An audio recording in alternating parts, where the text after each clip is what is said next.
And welcome back to the party, everybody. I'm your host, Lush, aka the Indian Jesus, here to resurrect the second coming of common sense. Everybody hit that like and subscribe, and let's party. Big shout out to the replay gang. Thank you so much for coming back to watch this, even though you missed the live party. Guys, that is the best part. So make sure you are here every Monday, Wednesday, Friday, 8 p.m. Eastern, and sometimes whenever I feel like it. So hit that subscribe button, ring the bell, and you will never miss an Indian Jesus live party ever again.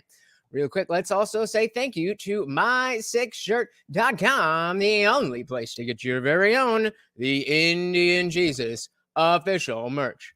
Only at my6shirt.com. All right. What is good? Welcome to the party, everybody. This is going to be a fun one. So thankfully, there's more content of stuff besides the war coming out, so we have other stuff to talk about without spinning our wheels here. Candace Owens was recently on Bill Maher's Club Random podcast, and I wasn't sure how it was going to go. I expected for it to be really, really heated, but from what I saw, they actually got on pretty well. But it was definitely very interesting because we know that Bill Maher, while Trump was in office, had some of the worst TDS ever. But since he's gone out of office, since we've had Biden in, it seems like Bill Maher's kind of been coming back down to earth a little bit. And so let's see what they do. Shout out to Melted Mind Media. Now they're awesome YouTuber. Definitely go check him out. What's good, brother? As always, if you cannot hear the video, please do let me know. I actually think that Trump out of office for good reason. Was a good thing for your show because it allowed you to. It's not about my show, Candace. No. That's insulting. No. Claire, I don't believe in that. I don't believe in chips. I think we've established tonight we've all got our own. We all got our things. We all got our own things.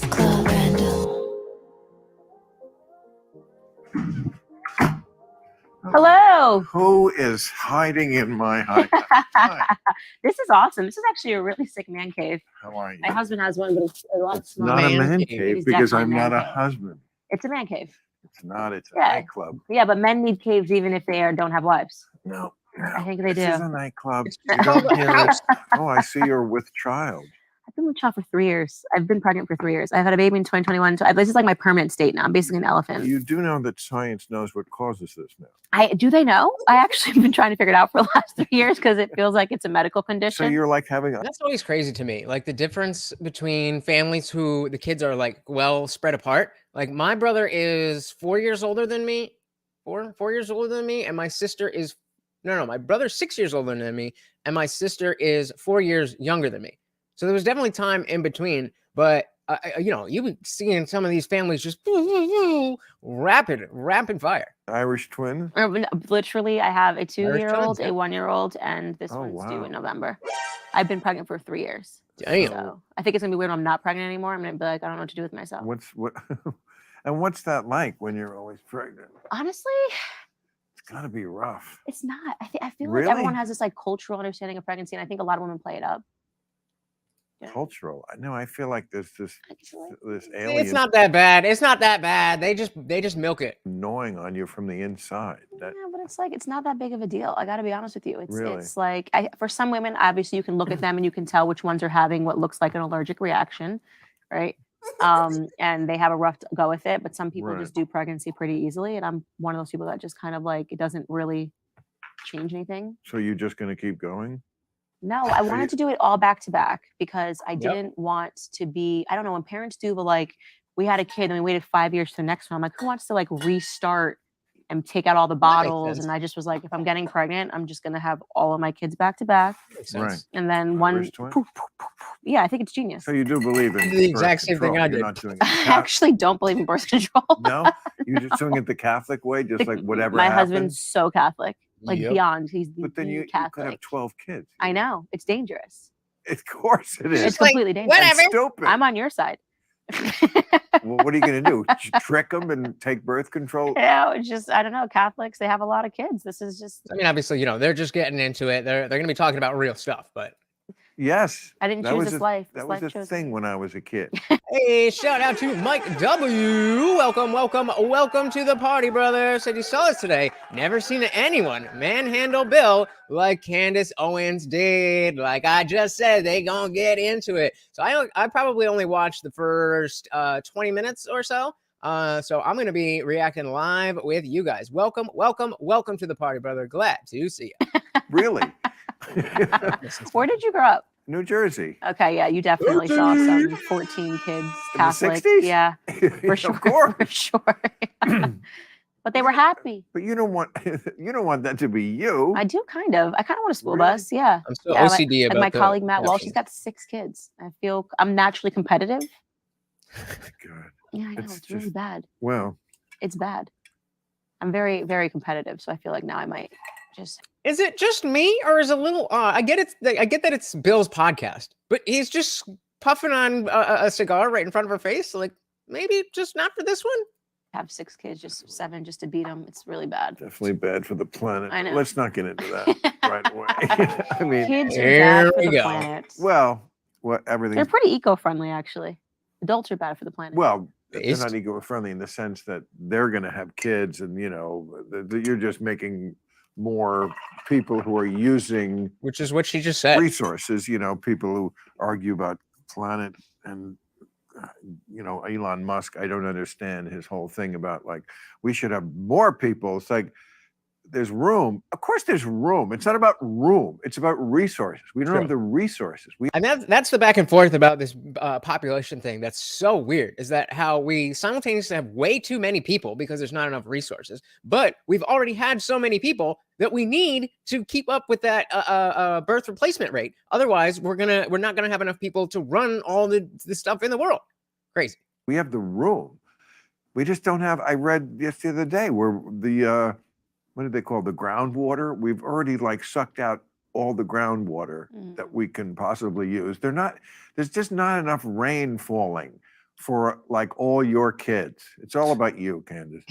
Thank As you. the liberal. It's interesting because I've just kind of read this whole book debunking all of that, which I feel like in 2 years you're going to have a totally different perspective on all of that. Because Mm. I've seen your growth and Yup. where you were a few years ago to where you are now. No. Yep. So this is our running poll. Does Bill Maher have TDS or does he just dislike Trump? So I will admit for sure during Trump's presidency, absolutely TDS all the way. But I think there's a reasonable place for people to just not like Trump and not want him to be president. And it's not a derangement. They just don't like him. And, Elon Musk, I think, is probably pretty educated about the planet Well, resources. Do you think? no. No. Not necessarily. Not either are you. If you think that we can somehow keep putting people on the planet, which has a finite amount of resources. Oh, look, there's my zucchini that I gave to. I was looking for that. Look at that thing. Did you grow that? I did, and I gave it to Vivek. Vivek we when he covered was that. here a couple of He weeks didn't ago. take it. He didn't take it. Yeah. Unless he took it and they put another one just like it in there. But I don't think that. Let me see that. All right. Hand me that thing. I don't So want to did you forget actually it. grow that? We're gonna get into what we're getting into here. You gotta. All right. They just kind of grow It's out. almost a shame to have to cut into that, but you do. Yeah, you do. You gotta. Yeah. But All we missed don't is zucchini talk. you not believe like in the moon landing? So I'm supposed to believe you about climate. I think it's so funny how people take. Well, first off, I know what I'm talking about with the climate stuff, so I'm just going to go ahead and promote. Well, a you're book not for the you to only read. one. Yeah, well, I mean, I think you should probably realize. He's so like he's such an old curmudgeon. Just every little thing so far has just been complaining. It's you. This is your guest. Like, at least try to be civil. I mean, you're being civil, but like, try to be nice. Be polite.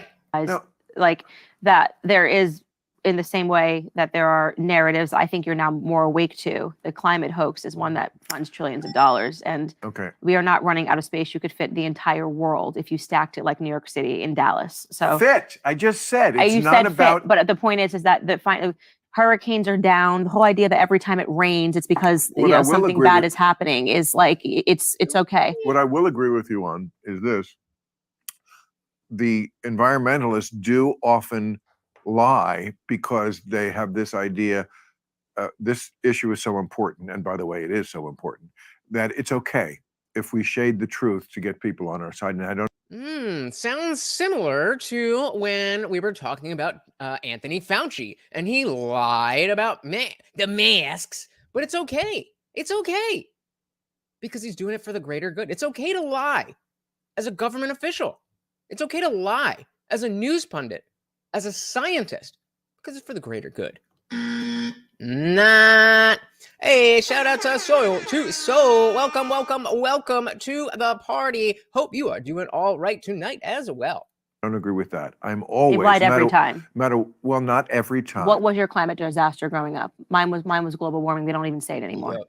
They don't say global warming No, anymore? they don't. No. Yeah, I was the global warming generation. Now we're in the climate change generation. They say climate change. They went from global Maybe cooling. not in your bubble, but in the world they no, do. They don't. They No. went from global cooling to Projection. Anytime somebody projects, we take a drink. It's like maybe in your bubble, Bill, nobody has said global warming in the last 10 years.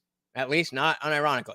global warming. They never were in global. No one was ever talking. It was one. That's such a stupid talking point that you keep repeating. It's a zombie lie. It was one article in one magazine in one day, 1 week in Newsweek or something. Nobody was talking about global cooling. Yes. Is that real? Global boiling?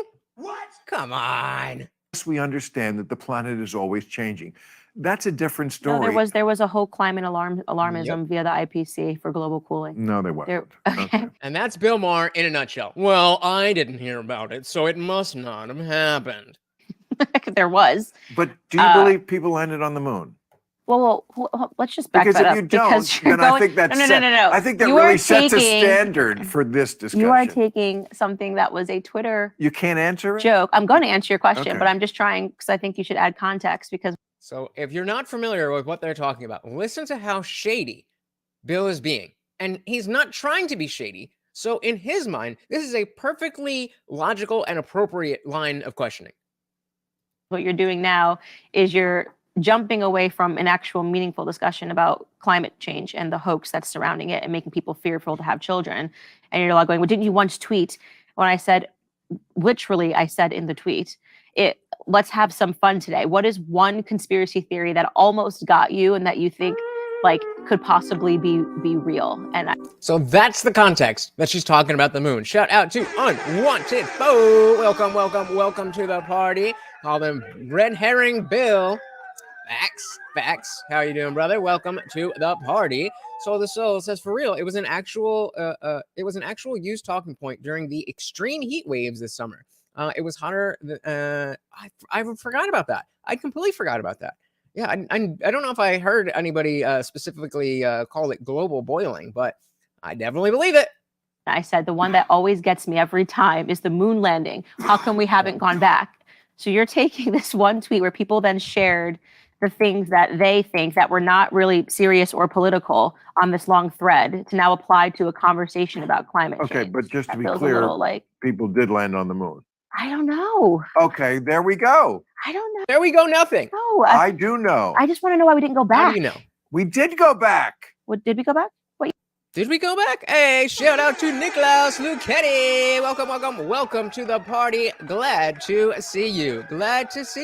So we had a claim. We had a claim made. Let's run that back real quick. People did land on the moon. I don't know. Okay, there we go. So, okay, sure, he's like, I know. Bill is on the moon as we speak. So fine, yes, people went to the moon, and that's the thing most people believe. I'm willing to believe that Neil Armstrong, Buzz Aldrin, and them were on the moon. I don't know. I do know. I just want to know why we didn't go back. We did go back. We went back. So I have something here that says the U.S. National Aeronautics and Space Administration, also known as NASA, landed 12 people on the moon between 1969 and 72 as part of an Apollo project. Despite several subsequent policy initiatives by American presidents, however, no humans have landed on the moon in the decades since. Sorry, pal. Red herring. Fail. I don't know. I do know. I just want to know why we didn't go You back. know? We did go back What did we go back? What year? to the moon. We people on the moon? Okay. I'm asking Now a who's serious ignorant? question. When did we Oh, now who's ignorant? Projection. It's you, Bill. You're ignorant. go? When did we We back to first people walking landed- on the moon? Oh. 69. Okay. July 20th, 1969. Yeah. We went back like 10 more times. Who went back? Who walked on the moon? America. You know, No, but like, what were the astronauts' names? Educate me. Why who are the you? fuck remembers what the astronauts' names were? You getting mad? You're getting mad defensive over this, Bill. I thought you knew. She just said we don't know. Well, I know. Montifo said, I believe we did have Americans on the moon, but I can't say with confidence that Bill has. Yeah. I mean, I don't think that, if I remember correctly, and according to what we just read, I do think there was more people that went to the moon in the Apollo project. But that was right in that, so 69 was the first time. But then I think after 72, we haven't gone back. We haven't, that didn't happen. It's a pretty big deal to walk on the moon. Yup. The first guy, and then after that, yes. Who else walked on it? So you don't know the name Buzz Aldrin, Bill. That's what you're telling me. Who knows the names of the men who walked on other planets? I mean, obviously the moon's not a planet, but you know what I mean. I How don't many? remember the name. Like another dozen. Your phone is right there. Google it. Yeah. Okay. Another dozen humans walked on the moon? Yes, Americans, all Americans. Okay. We don't remember. We kept going back. Apollo 13 was the one they made the movie about. That was the one they aborted, but that was after we had landed. Apollo 11, I think, Right. was. I'm not So Apollo 11 was the first one, and then there was subsequent Apollo missions that people landed on the moon, but not since. So the Soul says, I do believe we landed on the moon. I do as well. I also believe that whether it was Stanley Kubrick or whoever else, that there was a lot of fake footage shot, because I do not believe that the American government would be willing to put the faith in like, I hope this works, with the space race. I think that they were ready to broadcast whatever fake BS they needed to, and it makes sense that we went to the moon, but I don't know. Multiple Media said Elon will be first on Mars. Oh, we know that. We know that for sure. So it's definitely fake footage for many reasons. Yeah, because I mean, even politically, like, even if we were not, even if we were going to be honest about it after the fact, like, we would want to have the same effect of, we did it first, we got to the moon, and tell the Russians, and then later you'd be like, we actually didn't go. That was fake. But after the Cold War was over. Talking about space missions. I'm talking about actual people walking on the Yes, moon. landing on the moon and walking on it. First of all, it is an impressive scientific feat. It's not out of the realm of, like, how could that possibly happen? It's only 250,000 miles away. They had figured out enough to be able to do it, even with these shitty computers that they had in 1969. Yes, it's risky, and we did lose people doing it. But we did do it. I mean, plainly. I mean, the idea that you could... Can you imagine having Candace Owens on your podcast? And it's not some 5-hour thing. You're doing it for what? An hour and 25 minutes. And you've spent the first 10 minutes talking about zucchinis and moon landings. What are you doing? Think that this was some sort of hoax. We're going to I'm get into sorry, it, though, but guys. it colors Don't you worry. everything else. I'm just saying you that, would like, say. I'm just not, like, I feel like you're just trying to find this one. Like, I've never talked about this on my show. You're literally talking about one funny tweet It's thread. relevant. It's really It's not relevant that that you won't say, No, I just, absolutely, people walked on the moon. It's relevant. I feel that you are finding an angle here to try to talk about something that I've never talked about on my podcast. I've never talked to people on a debate stage. But it's never out talked about there. it I on a read college. You probably had a producer dig up what you thought were There's the no most absurd tweets. Like, there's no way it's out. Candace, Like, you're I saying it's promise out there. you- There's not even articles about this. It's so promise- obscure that it's like literally. I mean, it said, like, let's have some fun. What are some of the Candace, things that? What are some conspiracy theories that you read that you have questions? It wouldn't be Bill Maher without a fake sense of narcissism and smugness. It just wouldn't be him. Even when I see clips of the podcast, it's so funny Because, you know, most people, like, even at my clips, will be like, oh, thanks for watching, you know, check out the whatever, I'm live.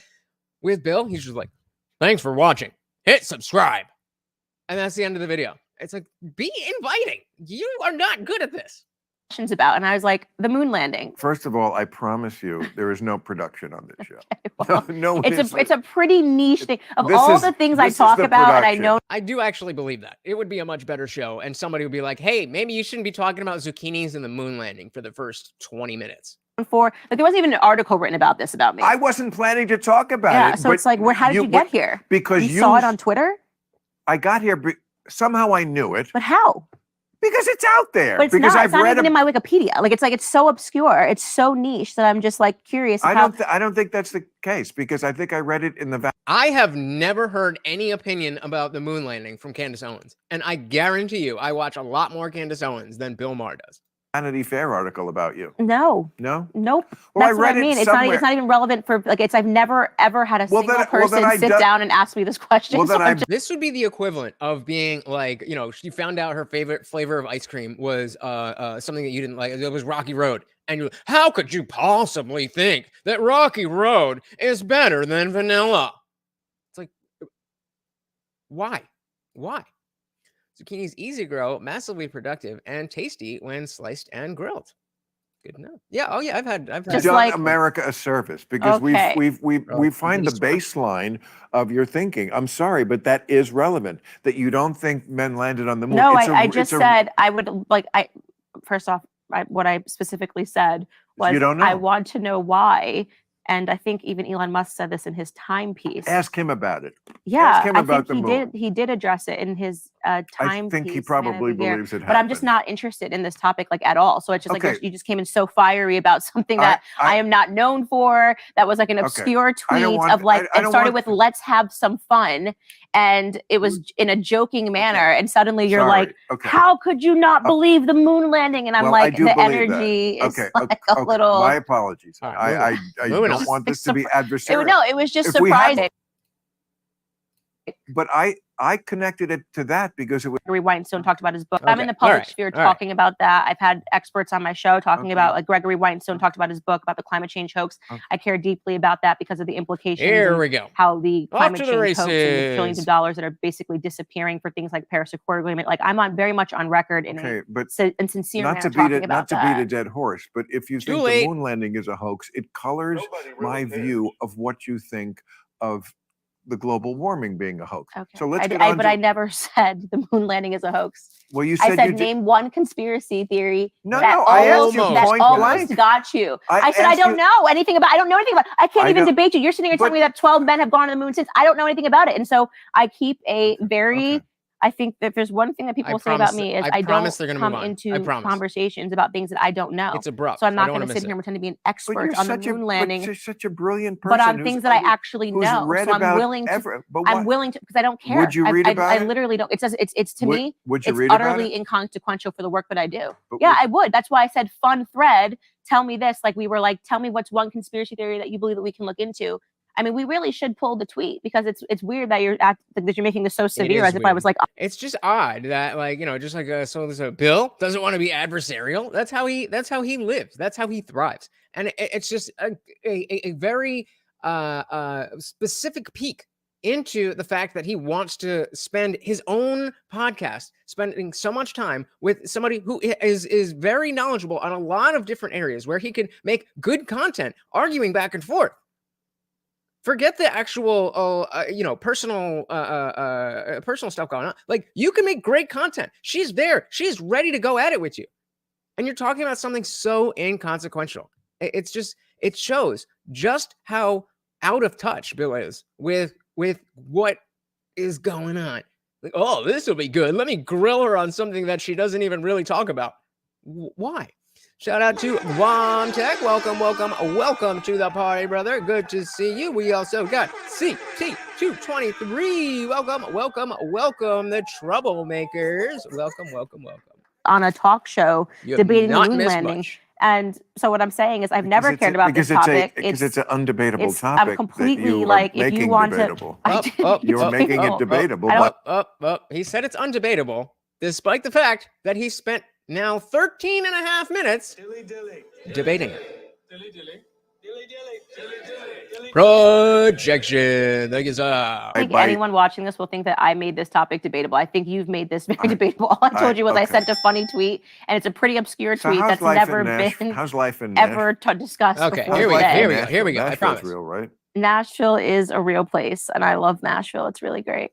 We should have just started here. I apologize, guys, but all right, let's do a redo and welcome to the party. We have Candace Owens and Bill Maher. Yeah. It's interesting. I was just in Austin, Texas, and I feel like Austin and Nashville are the two places where the liberal diaspora, shall we call it, liberals who want to get away, and I certainly understand why. I live here in California. It is a ridiculous state that drives you insane. I totally get it.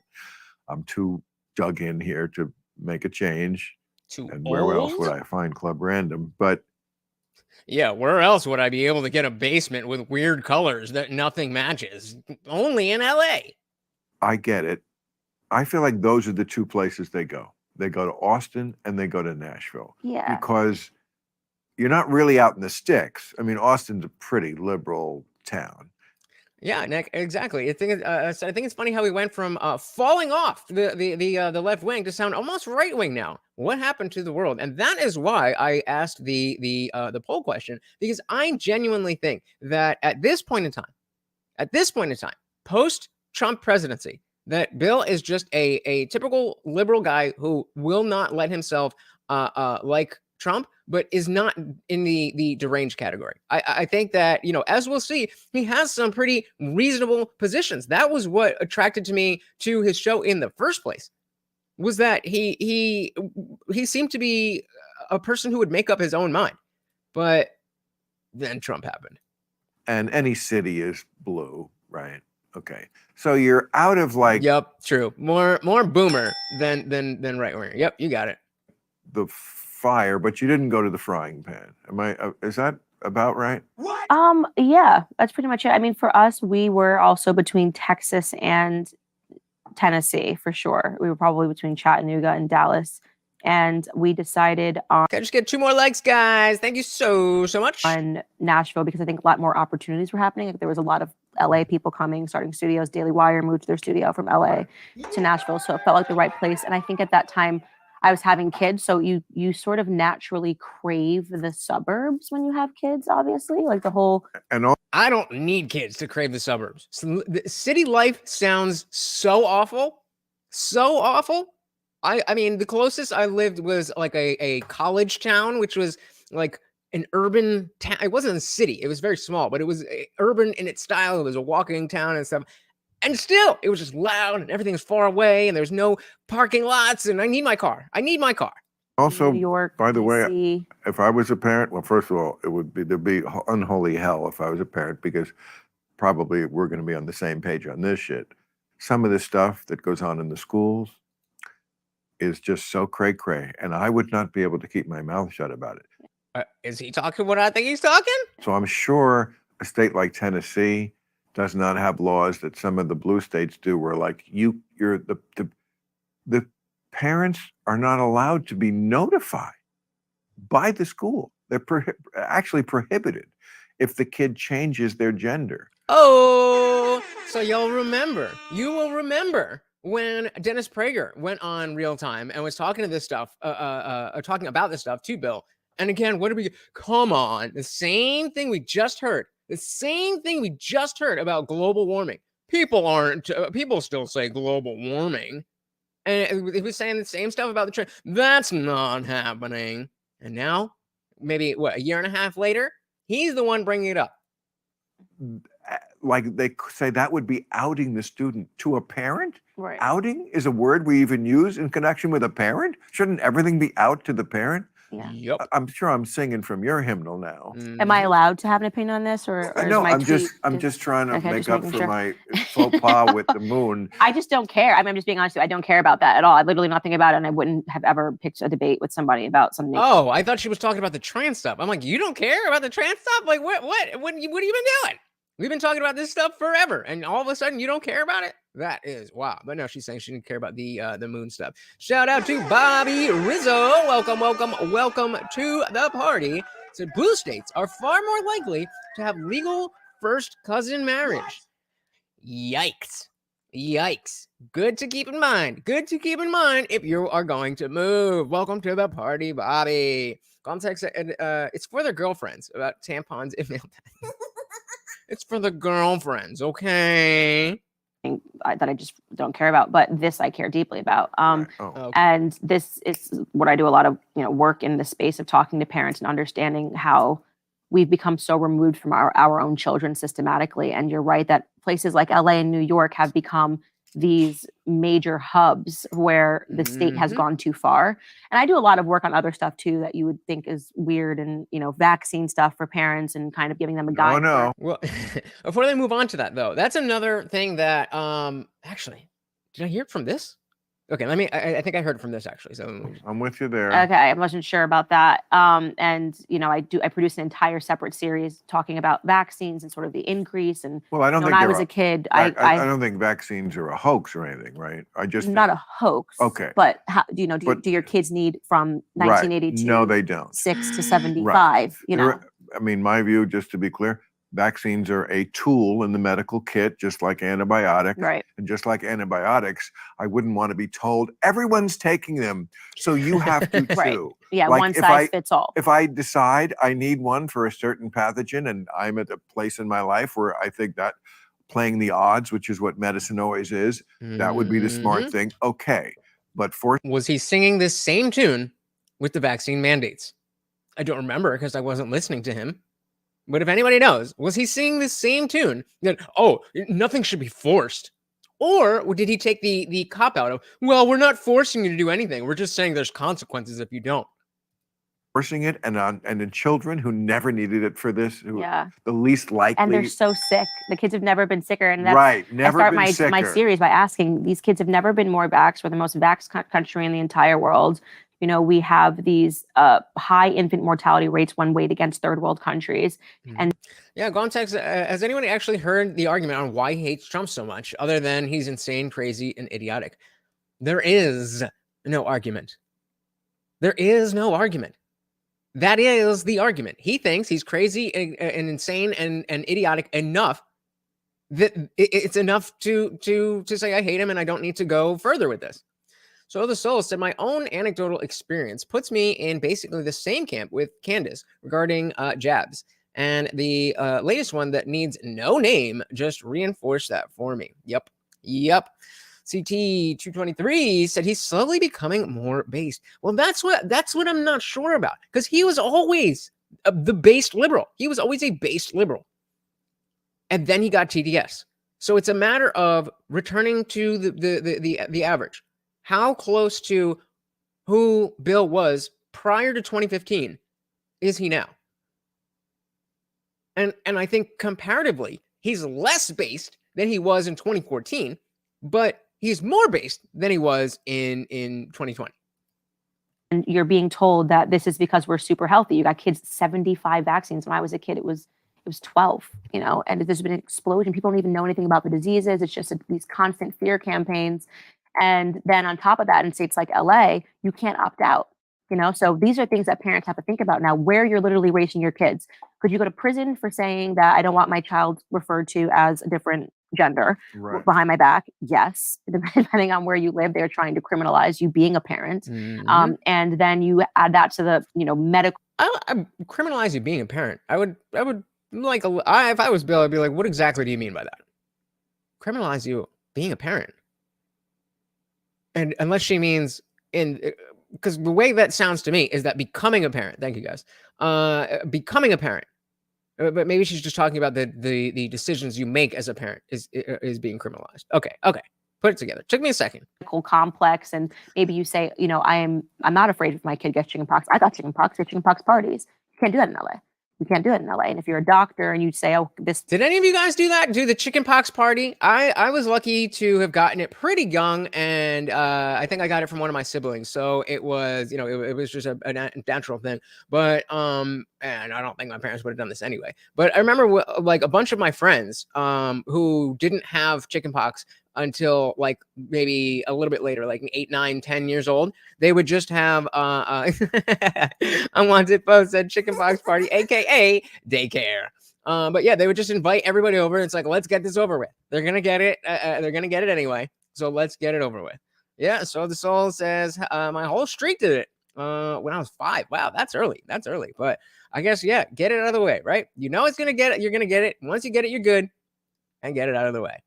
Oh man, chickenpox was hell. Parent didn't want their child to get the chickenpox vaccine. You'll get your license taken away in a place like LA. I don't think parents realize why that's so scary. Not necessarily. We can argue all day. You can call me anti-vax. I can call you pro-vax. But as parents, we should be able to make decisions for our children. I don't fear the chickenpox. That's all I would. I mean, yes, I would really not go over well in today's world if I was a parent. I would just be in fights and it would just be ugly. And then my kids, my hat is off to anyone who is a parent today, because I honestly feel it has never been harder to be a parent, because you're not allowed to boss them around. Yeah. Put a 1 in the chat if you agree that it's never been harder to be a parent than it is right now. Put a 1 in the chat if you agree. Obviously, if you have kids. The fucking point of having kids if you can't boss them around? And also, how could you possibly control a feral little monster like that if you couldn't boss them around? I know. Hey, shout out to I Am That I Am. Welcome to the parties. Chickenpox parties were major events in the 1960s. Ah, really? Okay, so I guess it was something that kind of over time people just were like, all right, we'll get it eventually, but people were still doing it. Nick, you never got it? Oh, you were exposed to it, but you never got it. I wonder how common that is. That's interesting. And yeah, a lot of you guys saying parenting now harder than it's ever been. I obviously don't have kids, but I would have to agree just based on my own perception. It's insane that they treat them like they're just short people. Like, yeah. Well, Guantek disagrees. He said it's not hard being a parent. It's hard dealing with the idiotic parents of other couples. Fair enough. Adults, and that's weird too. I was actually talking with somebody that was here before you came in here about sort of the LA spell, because there's something weird about parents in this particular bubble, this particular part of LA, where they think that the children are adults. I don't understand. We don't. That's what they want. They want to treat children like adults in the worst possible way. Shout out to Indie Phil. Welcome to the party. Yeah, I guess so. So when did that come out? Because I definitely got chickenpox naturally. So I guess I wasn't. And then now that I think about it, my sister did have the chickenpox vaccine. Interesting. Shout out to Just a Man with Opinions over on Twitch. Welcome to the party. Said it's harder to be a parent now for sure. You have to deal with the brain worms kids develop at an early age now because of the internet. Not to mention, they're being taught that a guy can be a woman because feelings. Yep, that's the number one, I think. Like number one, because it's so high stakes and it's changing so rapidly that if nothing else, I think this alone would put being a parent today at the hardest point in history. Welcome to the party, Just a Man with Opinions. We want to tell our child no. I met a parent that said that. We don't believe in telling our child no. And I just said, okay, well, when he rapes someone who's 13, and he says, my mom never taught me the word no, there were no boundaries. Right. Oops. I mean, whose fault is that going to be? I mean, it's... This country reminds me of... I didn't have time for the whoopsie, but we'll have it by the next one. Like a medieval European country where a 5-year-old ascends to the throne and inherits it.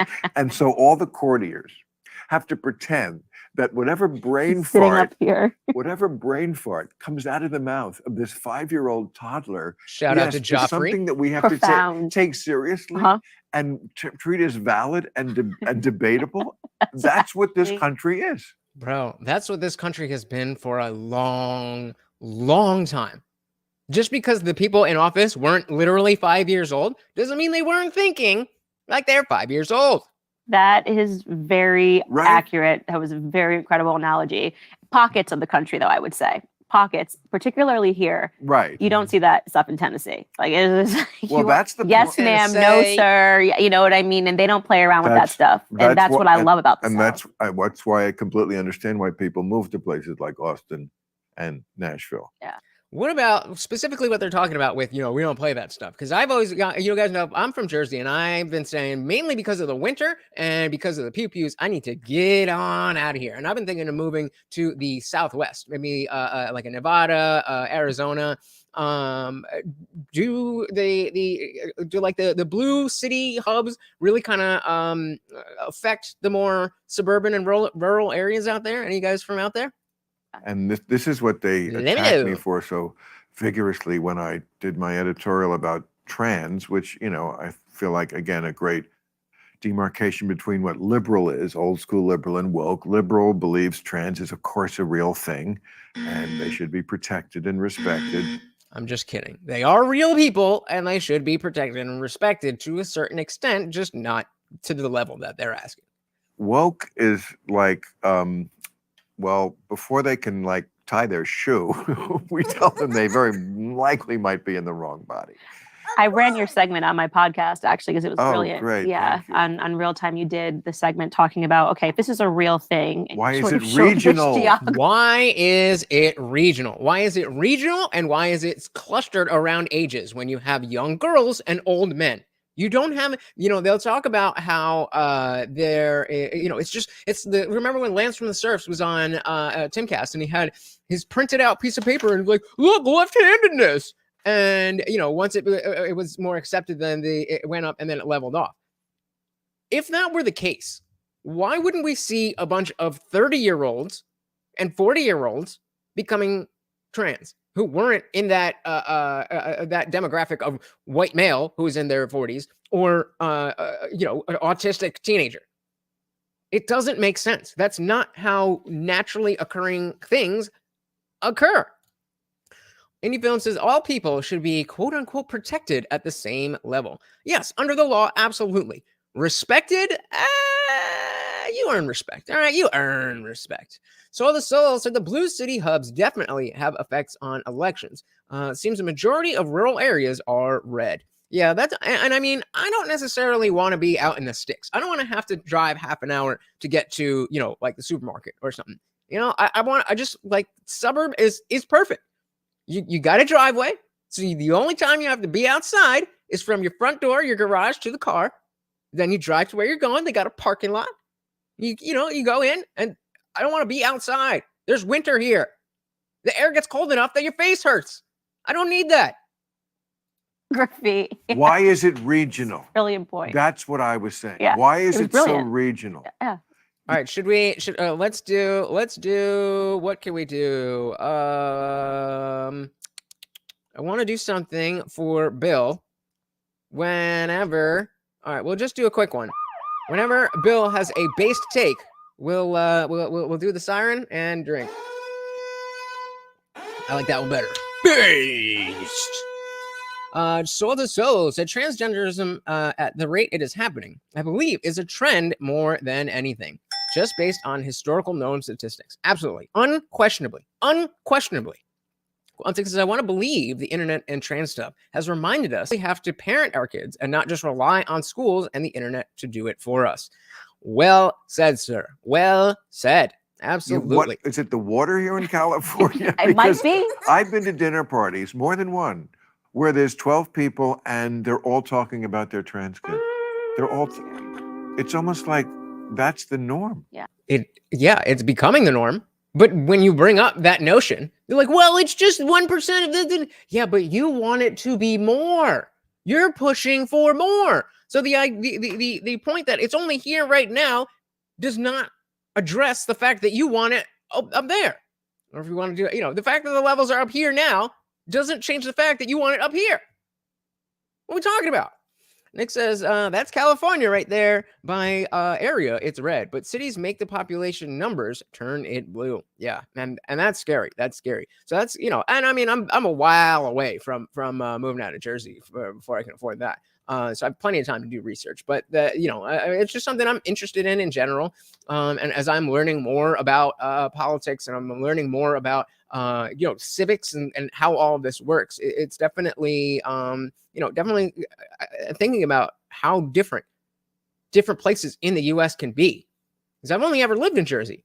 So it's something that has recently become a lot more important to me to just, I've visited a lot of the US. I've left the country as well, but in just in terms of living and being part of the political reality, I just haven't done it before. And Williamson, social contagion, today's hippie, punk, goth, and grunge. You forgot emo. Yeah. It's not a phase, and that Mom. can't really be the norm. I mean, I get it that things happen in nature, mix up at the factory, whatever you want to call it. Nature, I know the religious people like to call it, what do they say? Intelligent design. It's not that intelligent in a lot of ways. I mean, in a lot of ways it is. How many people do you know that wear glasses? Not very well designed. But there's a lot of stuff about the human body and the way we're built and the way we, like phlegm, I feel like it's very often unnecessary and only makes things worse. I wish I could talk to my own body and say, we don't need this phlegm. Yeah.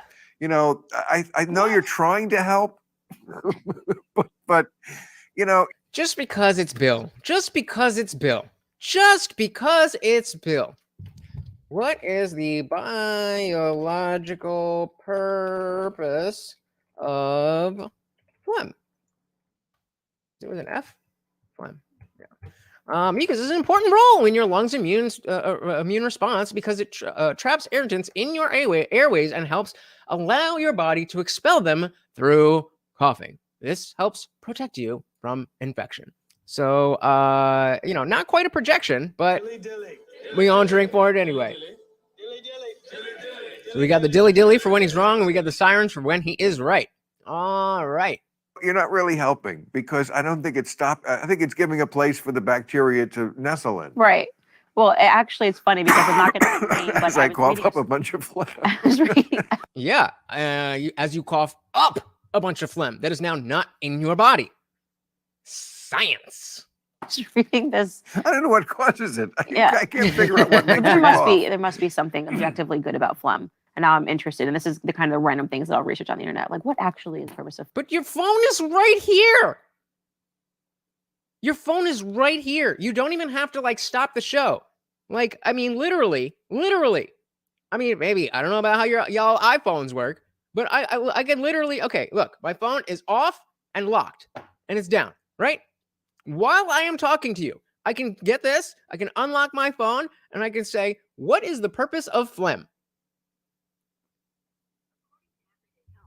Protects the tissue that lines your lungs. Same thing we just read. Just do it. Well, I don't get it. Why they don't do that much. Shout out to Elogen. Welcome to the party. Said he didn't even cover his mouth. Gross. Not only is he smoking in front of a pregnant woman, but he's just coughing all over her. I would love to know. Well, I'm sure she's going to talk about this on her channel after this, but Jesus Christ. But welcome to the party, brother. Welcome, Elogen. Any of them said, is this a recent show? Because I believe Candace is pregnant. Yeah, she is pregnant. This is from today. Yesterday. It's from yesterday. But yeah, she's pregnant in this thing. One. But there was a Real Housewife. That's what I'm saying. Why are you smoking in front of her? And I will not name her because I got in trouble on YouTube for talking about it, even though she talked about it first and came out and said she's got 4 kids. Dad's a doctor, brilliant doctor, but Beverly Hills. So, right. Here we go. There you go. So how brilliant can you really be? Okay, but I do think that, coughing on a pregnant person and smoking in front of a pregnant, maybe that's something you should give a flying fuck about. Okay, I'm not saying you need to go and get 7 jabs and 9 boosters. But there's levels to this. And especially now that doctors don't know the difference between the sexes, and they've got 2 non-binary children, 1 gay child and 1 trans child. Right. Say that slower. 2 non-binary. He said, say that slower. Children, 1 gay child and 1 trans child. Oh, wait, say that slower. 2 non-binary children. Non-binary, meaning they are. How do you not even know what non-binary means? Again, this just shows. that he is not somebody who is a thought leader in the same way that Candace is. Now, I'm not saying that these are people who are like at the level of like a Thomas Sowell or an Ayn Rand, but I'm saying people who are affecting the landscape of what people are thinking. Bill doesn't know anything. He just gets he has his writers on his show, and they write snarky stuff. And he's a snarky asshole that thinks that he knows things because he read what they told him to say on the show.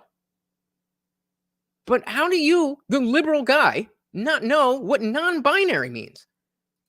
Logan said, I'm fully convinced he lets his staff pick his opinions, and now he's gotten lazy. Yep. I mean, what else could make sense? What else could make sense? How can you, it's 2023, and you're a liberal. How can you not know what non-binary means? Hey, shout out to Darian Harder. Welcome to the party, brother. Good to see ya. One of the staples, the pillars of our Discord community, always keeping the current events page popping. Welcome to the party. They are not bound to any sex. I think. How old are they? All of these children are like 12, maybe 15 and under. So non-binary, would that be the same as bisexual? I'm not sure, and I don't want to get us into trouble because these definitions change and they're fluid. And the second you don't get the update The to your children phone, are fluid too. yes, Everyone's but fluid. also a trans child and like a gay child, and I'm like, this is a statistical impossibility. Indie film, I thought the exact same thing. There are so many things. Talking about, Lojan was just talking about getting lazy. Let's take a look at the shot that he was just talking about. Where is it? Oh, come on. Child, don't get that, sure, maybe like a gay child, and I'm like, this is a statistical impossibility, obviously. And they kind of came out and said, obviously, this is a statistical impossibility. Something's going on in your house, and I'm going to guess it's a lack of parenting, right? Because these are just things. I didn't graduate high school with a single effing non-binary child, so this is made up, right? Right. And you're telling me all of your children have this thing that didn't. Well, next time you'll see it. But yeah, I mean, for real, the laziness with this entire production is way too much. Well, next saying a conundrum wrapped in enigma to this day. Yep. Shout out. Oh, okay. I thought you said your grandma was turning 95 today, but so Darren said my grandmother's 95 and she wouldn't know what binary is. Well, I would hope she would know what binary is, but if she doesn't know what non-binary is, that's fine. That's fine because she doesn't have a show on HBO talking about all this stuff every week. Bill does. Didn't exist and he advocates for this stuff. How can you advocate for all this LGBT stuff and not know what non-binary means? I was in high school in 2007, but now all of your children are suffering from this thing, you know, and that's kind of, I think, the litmus test for me is like, okay, if this is a real thing, why did this just not exist at all when I was in school? And it's not like they're playing catch up. It's not like now suddenly kids are going back from my high school class and saying I'm trans. They're exactly. This is what I was just saying. You would expect to see an even distribution over the ages. That if it was a naturally occurring thing, just like you see with gayness, just like you see with any type of anything else. That it's not age specific. It's not regional. But, you know, who cares? Kids know everything. Kids are adults. Kids can consent. And that only leads to one place and nobody has to worry about it because it's going to be totally fine. Not. We had gay kids, we had a couple of lesbian kids, you know, and everyone else was, you know, that was it, you know. It was like now they've got so many options to choose from the infinite alphabet community. You know what we have in common?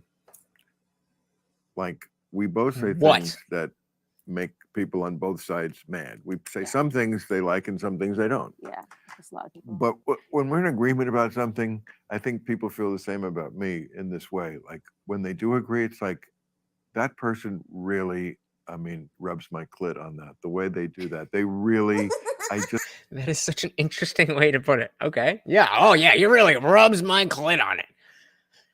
Oh, Bill. Context said, would the left call Bill out for his white supremacy, for smoking in front of a pregnant black woman, or praise him for harming a Republican and their unborn child? Well, because the ideology comes first, then she is a white supremacist.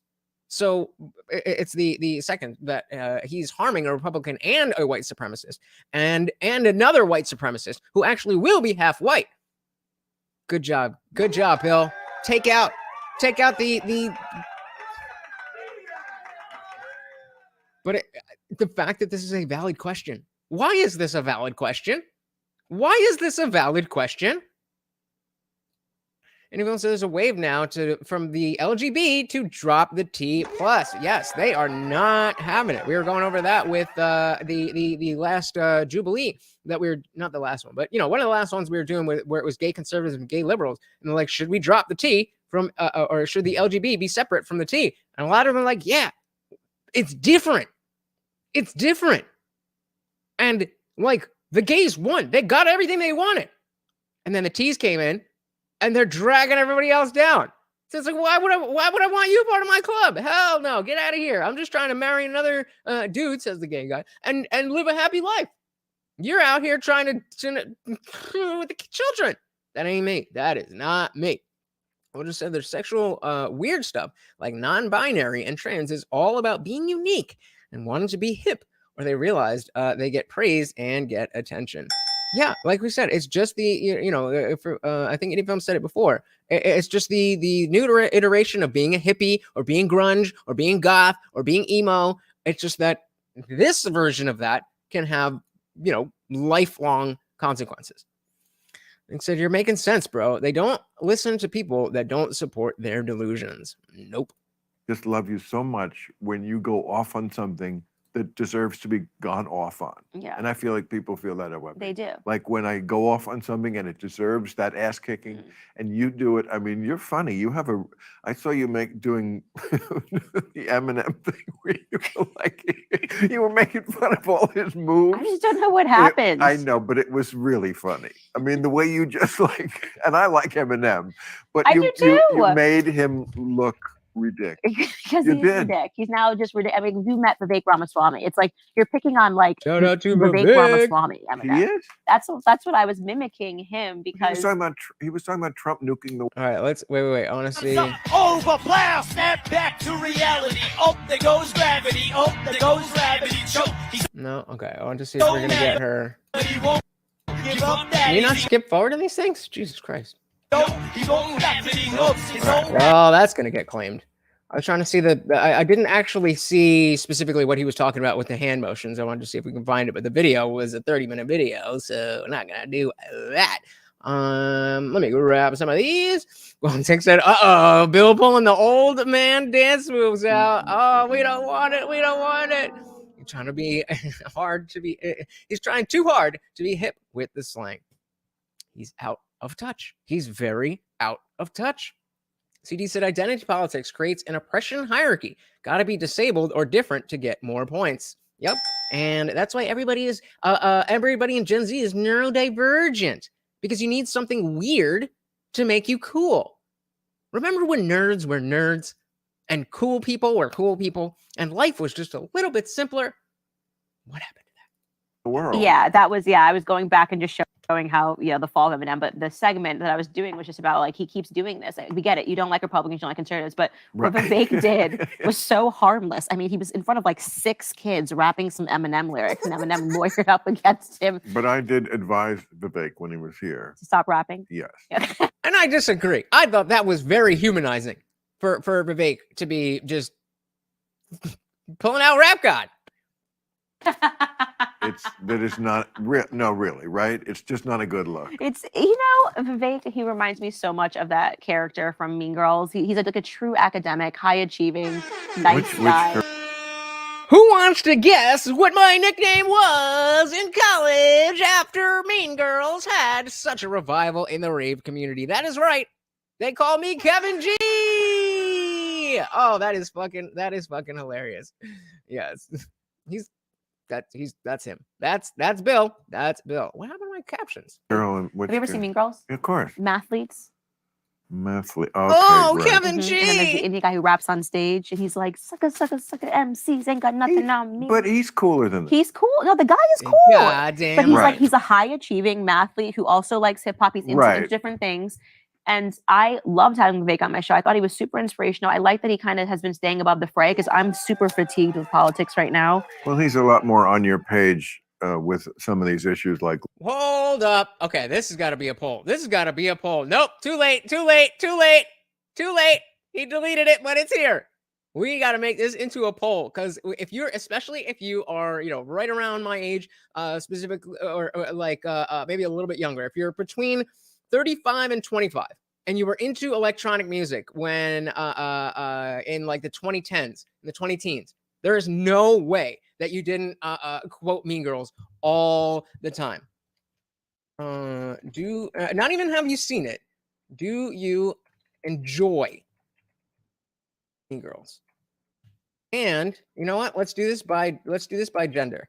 Global warming than I am. So, Yeah. I find And he's him brilliant. As I said to him, I find you very disarming and also alarming. Yeah. Yeah. But that's me. And I think some of it is performative. He will not admit that he wants to be the vice president, but of course. Hey guys, this is the most important poll that has ever been on this channel. Replay Gang, please help me out here. Please help me out here. Do you enjoy watching Mean Girls? Yes or no? And your biological sex in the comments, please. Of course, Trump is going to be the nominee. So they're only running for vice president at this point. Would you not agree? No. Obviously, Ron DeSantis is not running to be Trump's vice president. Right? Absolutely not. Nikki Haley is not 44. running. Why wouldn't he take that? Of course. Oh, no, he won't. No, he won't. They hate each other.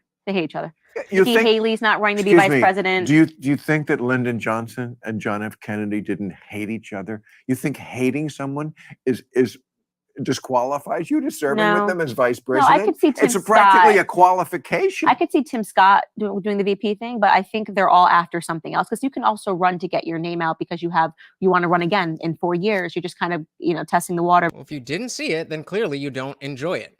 You might enjoy it in the future if you watch it. Words have meanings, guys. Vivek's young enough that the VP office doesn't seem for me to be his goal. I could be wrong. I will keep you here all night. But if I could go back just to the VP thing, only because I've watched a little more history because you're so young. So young. So I wasn't young. even alive for the moon landing. So that was good. That was good. What? What happened? I doubt it. Child. But usually, I'm telling you, the vice president and the president hate each other because they just ran against each other. Yeah. And the guy picks as the vice president very often the person who is kind of the runner-up, who wants to bring in that coalition, and also the guy who sort of fits the thing that he doesn't do. George Bush picked Dan Quayle because they balance each other. So guys, real quick, hit this poll because I want to do another one that's more serious. We're gonna keep it up. I want to get at least 7 votes. 2 more. Come on. I'm old and experienced, and this little boy, they used to have him on Saturday Night Live as a child. Yeah, it was funny. Yeah, I get what you're saying. So I think they all. You don't think Nikki Haley? No, I think she's going for she's running to secure wealth because she started her career to do what? Well, she was millions of dollars into debt. Oh my God. Oh man, it's funny that I haven't seen that shot again because I've been looking for it to pull it up. But yeah, right? Why? I mean, I guess it's comfortable, but if you're gonna be comfortable, then you want to I don't know, maybe put your feet up or get an ottoman or something. But yeah, you're right. Oh, that was Lindsay. That was peak Lindsay Lohan. And I went to there was this dude I hung out with in college who was maybe not best, but real tight with her brother, and so he would go over and hang out with the family all the time. Really cool. Right, and now she's got money pouring into her coffers. I think they all have incentives, and I'm not saying any of them are pure. She's also pregnant, but I think they're different incentives. I think Nikki is motivated by money, and I think that she, like Vivek said on stage, is actually looking for a deal with Raytheon or something. This is hey, donate now, and I will get my own Iron Throne just for you guys, and you can all have an individual emoji or sticker or something. Let's make it fun. How much they all want it, though. I noticed many of them purposely, I'm sure they know better, mispronounced Vivek's name. They did. Just to get the idea, this person, foreigner, funny name, Vivek, is it? Vivek, I'm like- Vivek, what is your, but when Nikki Haley did it, fellow Indian American, I was like, oh, Nikki, not you I too. know. You don't know how to say his name? I know. I don't think so. Yeah, I don't know. How did you think she did? As Bad. good as she could, as good. Fair. I agree with Bill there. As good as she could. She is a neocon war hawk in a post-Trump political landscape. You're a dying breed, honey. You are a dying breed. Good as you could do in that One more vote, guys. One more vote. Give me one more vote on the poll. format. I thought look, it's going to be Trump and whoever he wants.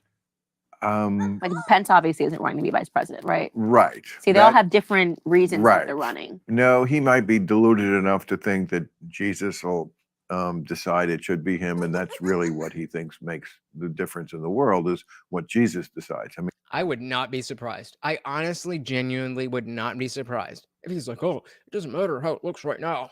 I'm the most bestest Christian there is, so God will obviously put this in my hands." I remember having a Is that even what Mike Pence sounds like? discussion with the old dorm room bullshit session with my sophomore roommate, and we talked about, I forget what the issue was, for like 2 hours, and finally he just said, well, because I think Jesus Christ will come down and blah blah blah. And I was like, why did I waste 2 hours if that's what you really think about how this issue is going to get resolved? Jesus Christ is going to come down and do this and ABC. What makes you say this right now, though? What makes you say this right now? I don't necessarily, I mean, I kind of disagree in the sense that I think he's gone away from specific TDS, and now he is just kind of not really into Trump. Definitely, you know, during the presidency, I was saying that he was too far gone, but he's become a lot more grounded since then. And while I do genuinely agree with you, what makes you say this right now? I'm curious about that.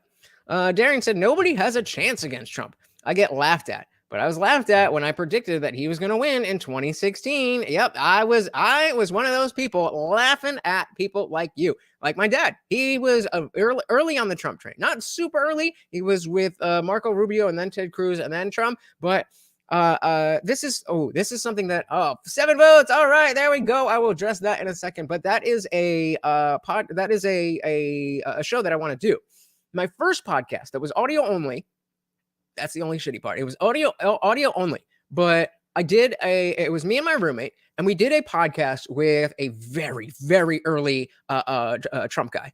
And this was months out where nobody, but I guess him and Darian, were taking Trump seriously. And then he became the nominee. So we're like, okay, I guess we got to do another podcast. But obviously, like, he's not going to win. Like, Trump's not going to be the president, right? So we did another podcast, and me and my roommate were anti-Trumpers, never Trumpers, like, you know, all that. And then he won. I was like, all right, I guess we got to do a third episode and see. I haven't listened to those back since, and I would love to. I would love to see. But shout out to anybody who was early on the Trump train and was able to see that he was something different. He was a revolution. A revolution.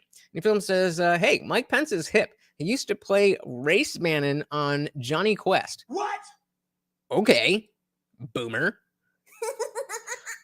Is Bill Jewish? I don't know. Does anybody know that? Logan said he was talking about his former VP and got upset even talking about anything related to Trump. Okay, fair enough. Fair enough. I don't know though, because he's really he's really making fun of Mike Pence. Because if you're not familiar, Bill is super atheist and very outward about that. So I think that was more of a joke about Pence and how Christian he is. But fair enough. And film said Bill is one step away from buying a house in Miami next to Dave Rubin. I'll say 5 steps. 5 steps. 5 steps. But I agree with the sentiment. 5 steps, but I agree with the sentiment.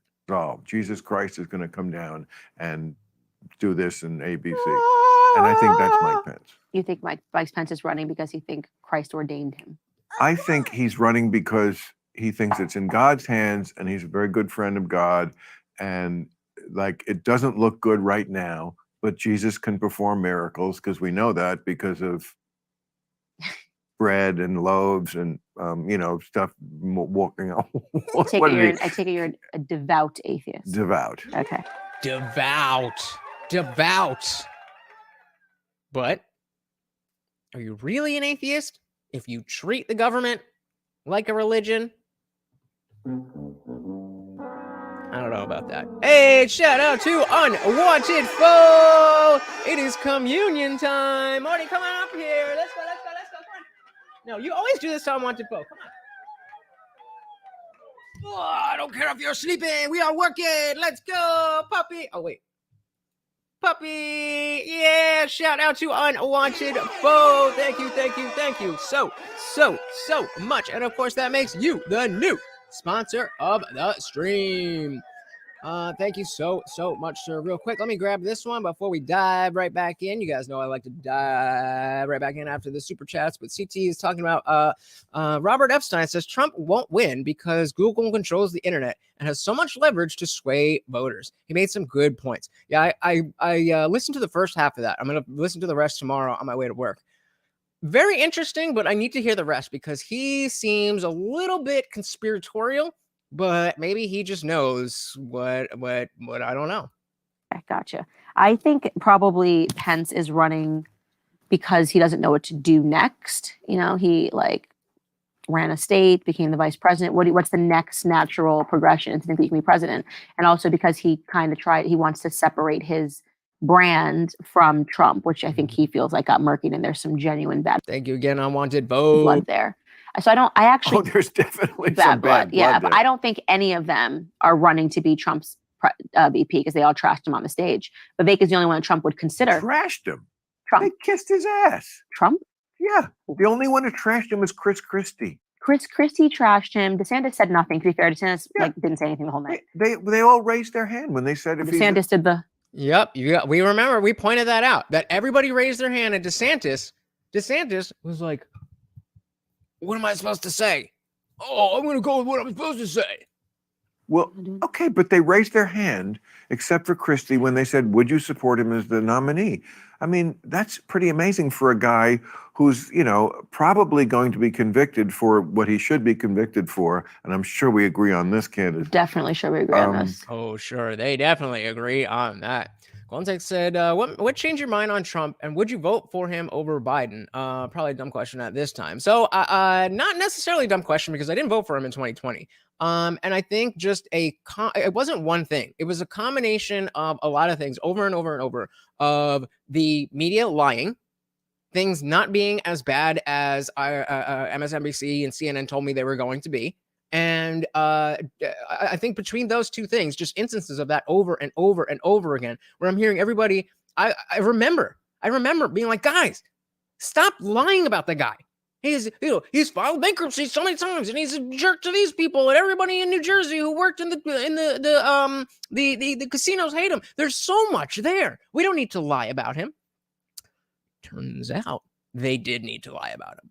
So over time, I just it's same thing with my atheism. It wasn't one day where it was just like, I no longer believe in religion and God or anything like that. It was a slow thing that I continually was questioning over time. And remember, I was a Bernie bro for the 2016 election, and I was very disappointed in the DNC. But the propaganda was so strong.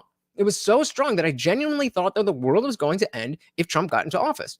And so as time went on, it was really probably took about 2 years for me to not hate Trump and be able to start being able to okay, what's the situation going on here? And there was still stuff that I didn't like, and I don't love. I didn't love his his demeanor, which is the problem with most people. But I didn't immediately, after stop hating him, learn to be like, oh, yeah, that's exactly what we need. I didn't buy onto the bull in a china shop thing and draining the swamp. I didn't buy into that really until around 2020, until around, near the end of his presidency. And I was so scarred. I was scarred by casting a knowing that I had cast a vote for Hillary goddamn Clinton, that I was like, all right, let me just make sure that I whatever. And so I just kind of stepped back. I stepped back because I wasn't as into this stuff as I am now. And I definitely would have, if I had voted in 2020, absolutely would have voted for Trump. But I was just, I was a little scared. But my God, 2024, let's go. Anyone said, I wonder if Bill was worshiping the House of Fauci 2 years ago. Of course he was. Of course he was. Absolutely.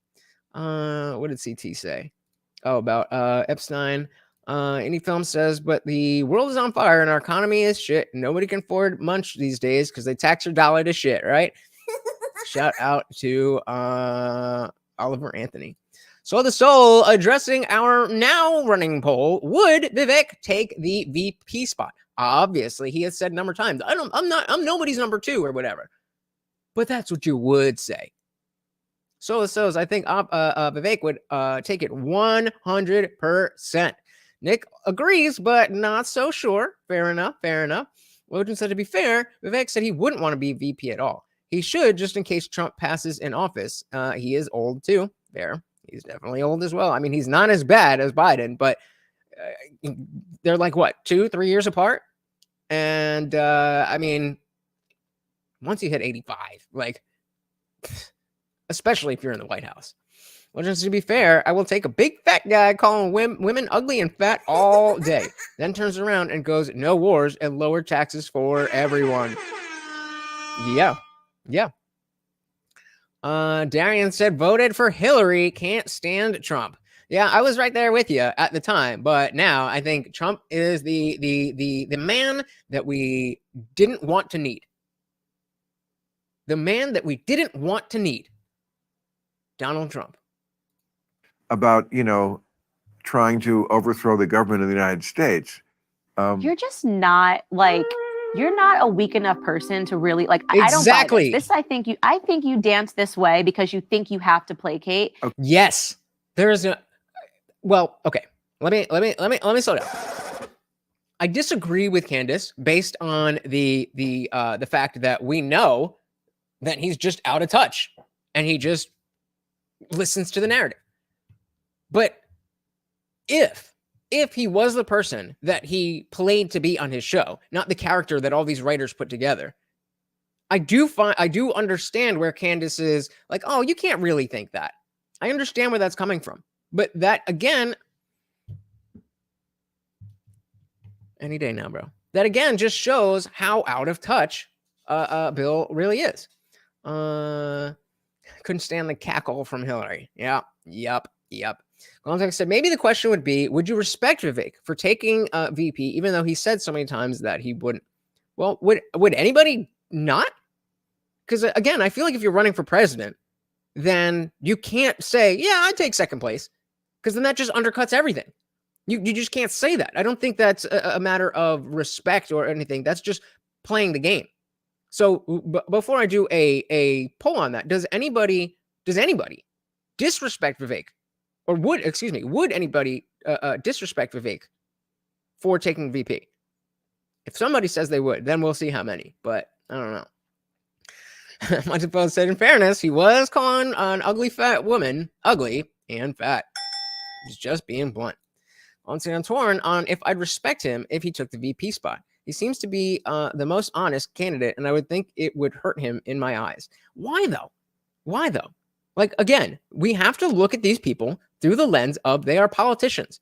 And even if you and we could understand that he would say, like, yeah, I would love to be president, but hey, if I end up being the vice president, I think you and I would definitely appreciate him saying that. But there's so many people that would be like, see, he doesn't even want it. He's just trying to get in the White House. He's just trying to get power. He's just trying to get money. You can't say that. And it's not because he doesn't want to be honest, but I mean, I don't know what's in his head, but I personally can't hold that against him. Any film said, Hillary is a psychopath. Isn't she the only one that said we can't just drone Julian Assange and joked about killing foreign leaders and others? Yep. We came, what was it? We came something, he died. When they're talking about Gaddafi.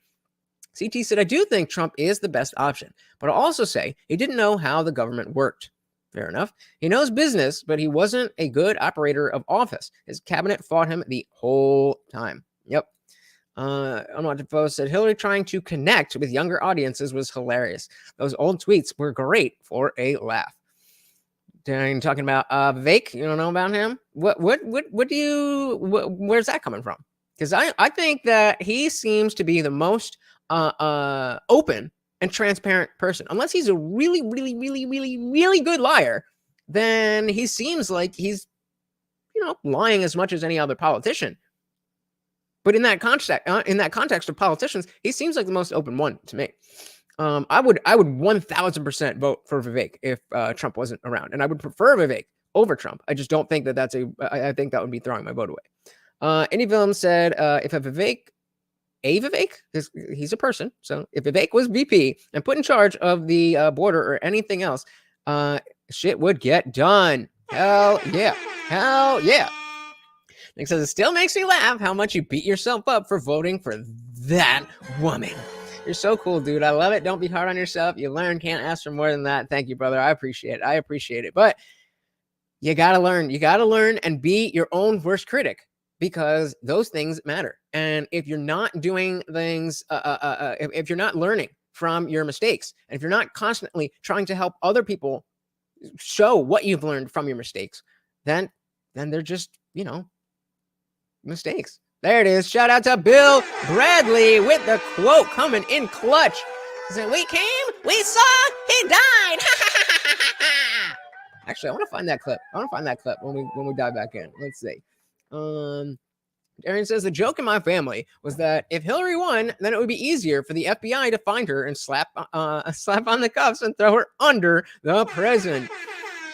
Okay, I'm not mad at that. Hey, we got a Zippy crawling in. Welcome to the party. All right, so I do want to find this clip, but let's back this up and see what we're doing here. Shall we agree on this? About trying to overthrow the government of the United States. You're just not you're not a weak enough person to really I don't buy this. I think you dance this way because you think you have to placate. Okay, first of all, Okay. All right. So that is the. So this is from 12 years ago. Hillary Clinton talking about Gaddafi. And if you guys remember, this is after, I'm pretty sure this is after the video came out where, he was being as terrible as a dictator can be. It's still disturbing to see what people can do. And if you guys haven't seen it, I certainly can't pull that up here, but just Google Gaddafi death if you haven't seen it. And this was her response. Land of unconfirmed. Yes, we came, we saw, he died. Did it have anything to do with your visit? No. Oh, yeah, no, it's just a throwaway joke. It's just a man's life. It's just, who cares? Yeah, good God. Did I miss anything here? So the Soul said, I saw a short where Vivek was basically copying a part of an Obama speech. If I find it, I'll share in Discord. So yeah, he did use the short brown man with a funny name line. I'm willing to see that as a a reference. It's not like he took the whole speech. If he did, then that's a different story. But I don't think that is I don't think that was the case. Hillary Clinton, definitely disgusting. Yep. Unwanted foe, Candace candidly calling out Bill is refreshing. Yeah, let's dive back into that. Make sure we elected for, and I'm sure we agree on this, Candace. Definitely sure we agree on this. About trying to overthrow the government of the United States. You're just not you're not a weak enough person to really I don't buy this. I think you dance this way because you think you have to placate. Okay, first of all, no chance. Just to educate that we almost lost America on January 6th. Now I will point out that this is if she doesn't genuinely think that he is just pandering, then that's a low blow. If she's just saying that because to make his message seem or his credibility seem less, then that's shady. But it is reasonable for her to genuinely think this. So the distinction I'm making, if you're just saying this to throw an ad hominem at somebody's credibility, oh well, you're just remember the abortion debate with Destiny and those two women on the whatever podcast, and he kept bringing up, well, you guys work for this thing, so you could never agree with what I'm saying. That was underhanded because there was nothing about what they were saying. They were engaged in the discussion. There was no reason to say that. So if she's genuinely here being like, come on, do you really think that? That's one thing. But if she doesn't think that and she's just throwing an ad hominem, that's not okay. But I think she genuinely means it. So chance. No First of chance. all, Like just you to think educate that we you. almost lost America on January 6th. Like I just don't buy that you're that soft. Yeah, I do. And just to educate you a little on this, I was saying this for 5 years when everyone was laughing at me for saying this, that Trump would never concede the election and he would never go away. I was all alone on a raft. But I mean, you saw BLM riots, right? I mean, we don't need to laugh about it though, Bill. Yeah. The summer leading up to this, right? Where like I lived in DC at this time where you couldn't go outside, cars were flipped, things were burned, people Yeah. were boarding up their Oh, yeah. windows. But you thought the end of democracy, you can say this meaningfully in face, happened when people above the age of like 65 stormed the Capitol. Like you thought that was the worst thing you've ever seen in American politics. Well, I mean, what was the worst scene? That was a small part of a bigger picture. The worst thing was okay. that finally we had a president after all this history that we've had. Nobody ever did this, not Al Gore and not Nixon, who probably didn't actually lose their elections. They allowed this. Okay, so if they didn't lose their elections, then wouldn't it be a good thing for them to question, hey, I don't think I lost here?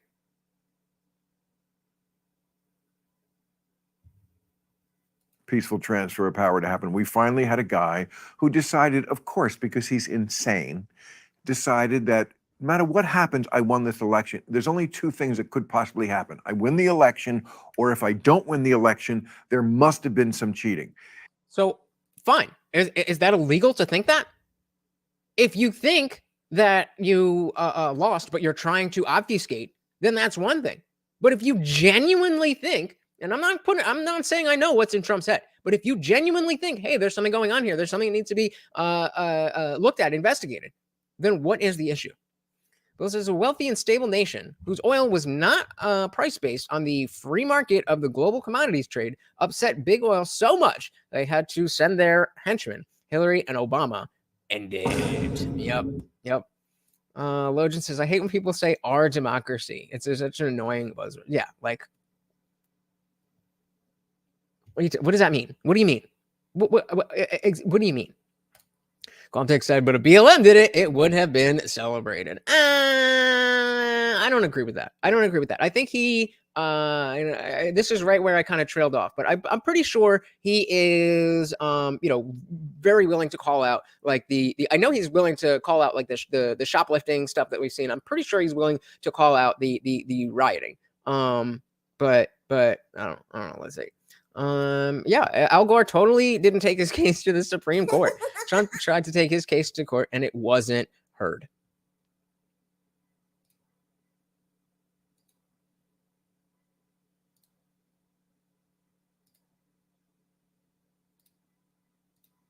Yup. It was looked at by his own people around him, including the Homeland Security Department, including the Director of National Intelligence, including every court, federal and state, including his own lawyers, his daughter, Bill Maher. Everybody told him, you lost this election.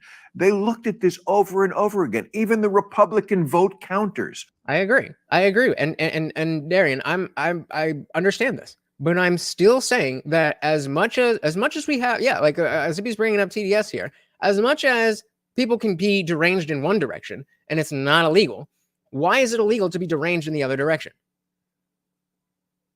He wasn't trying to do anything illegal. He was trying to bring up court cases specifically to go down legal avenues of this. Am I wrong about that? like the one he called who said, find me 11,000 more votes. Again, I will say, if I ask you to find me my car keys, does that mean that I want you to fabricate car keys that are going to work with my car? Or does that mean that I don't know that the car keys that I already know exist and are around somewhere, I want you to get them for me? Well, find me, get out of here. Even those people told him. So plainly, he did not accept losing the election, and then he tried to put in a bunch. This is why he's on But I'm trial. just It's asking- not. I think we've got comment of the night from Bill Bradley. Bunch of right-wingers showed up for a revolution, and none of them brought their guns, and that makes total sense. If your brain is broken, I suppose. Yeah. Any film says, Darren, you're a little off because fraud was proven in many places, but Bill Maher and others said it wasn't enough to change the election. Yeah, that's what I'm saying. I don't know which part, like which one of the 91 indictments is relevant to what he did illegally in contesting the election. That's what I want to know. That's a genuine question because I don't know. I thought most of it was bullshit with him having classified documents and this and that and the other. But if that's what they're trying to take him off the ballot, and there's nothing about election, this, that, or the other, then clearly he didn't do anything wrong because then they would have gone after it. Odin says, Bill does leave out that the court didn't actually listen to the cases. They just decided you have no standing. Okay, sure, that's different. How is that different? If you believe that day, as the media presenter, I'm talking about media hoaxes. I give you my answer. It's not just that day, although that was part of the scheme. I mean, it's not like coincidence that they showed up on the very day that they were certifying the vote at the very place they were doing it to stop that from happening. And That's did not a you have any coincidence. questions about why the FBI hasn't been able to find, since we started with media hoaxes? Ray Epps. Do you think it's strange that they haven't been able to find who dropped off the pipe bombs the night before? Because Oh, what? I didn't know anything about that. I think that's the strangest piece. What pipe bombs? Oh, this is some No. red herring No, it's bullshit. not. No. Again, I haven't heard about that, so that's clearly not happening.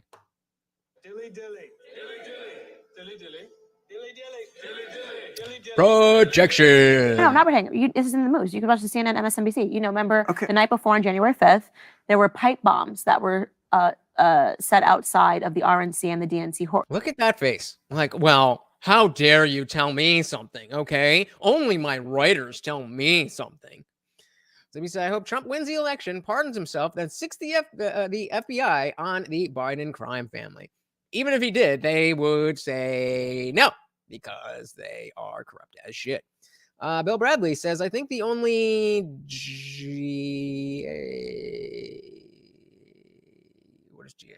general, the only GA case ties to the election, and they do have to do it via RICO charges. They have nothing direct. Yeah, I mean, again, what is it? What is the illegal part of the contest? The contesting the election? Okay, that's not the point, Darian. But they are saying, because he said find 11,000 votes, they are saying that you need to that means that Trump meant to fabricate. And I'm just telling you that that's not the only meaning of find. Oh, gotcha. All right, I'm gonna read that back. But that do you understand what I mean? If him saying find 11,000 votes means that he's faking votes, then it wouldn't make sense for me to ask anybody to find my car keys. And if it does make sense that my car keys already exist, they're in the house somewhere. I just don't know where. They should be right on the table where I leave them every day. But maybe Morty got to them. Maybe I, whatever, I was hungry and I came in, I left them in the kitchen. Can you find the keys for me? That in no way implies fabrication. That is the point. Any film said, I'm not saying that there's more and more evidence that Nancy Pelosi helped orchestrate January 6th in the Capitol Police and others, but context are kind of like nobody knew who left the pallets of bricks to be thrown at Occupy Wall Street. Yep. Yeah. All right. So I think the only Georgia case ties to the election. Oh, yeah. Right. Okay. Yeah. Exactly. So, I mean, I'm not arguing that Trump won. That is not what's happening here. I'm just saying, why is it that it's such a horrible thing that crumbled our democracy? That he's like, no, I think I'm pretty sure I won. Especially when we know that there was drastic rule changes. I don't see how that is anything wrong. I don't understand. Well, you should just hand over power because they said so. No. What? That's not how America works. Logan said, I like when candidates contest and force recounts and legally challenge things. It should increase the transparency of elections and make them more honest. How dare you? You're a terrible person. You're a terrible person for saying this, Logan. How dare you? Or wait, maybe it makes complete sense. CT says Texas tried to sue for other states, changing election laws, and SCOTUS threw it out. While they argued it was unconstitutional, they would have while they argued it was unconstitutional, that would have found the votes.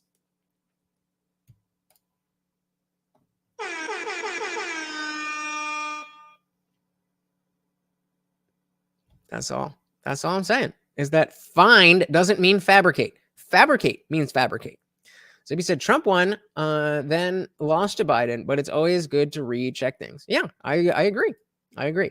Thus, I would submit that the censoring of the true Hunter Biden story is, in fact, election interference when you do it days before an election, especially when polls say 17%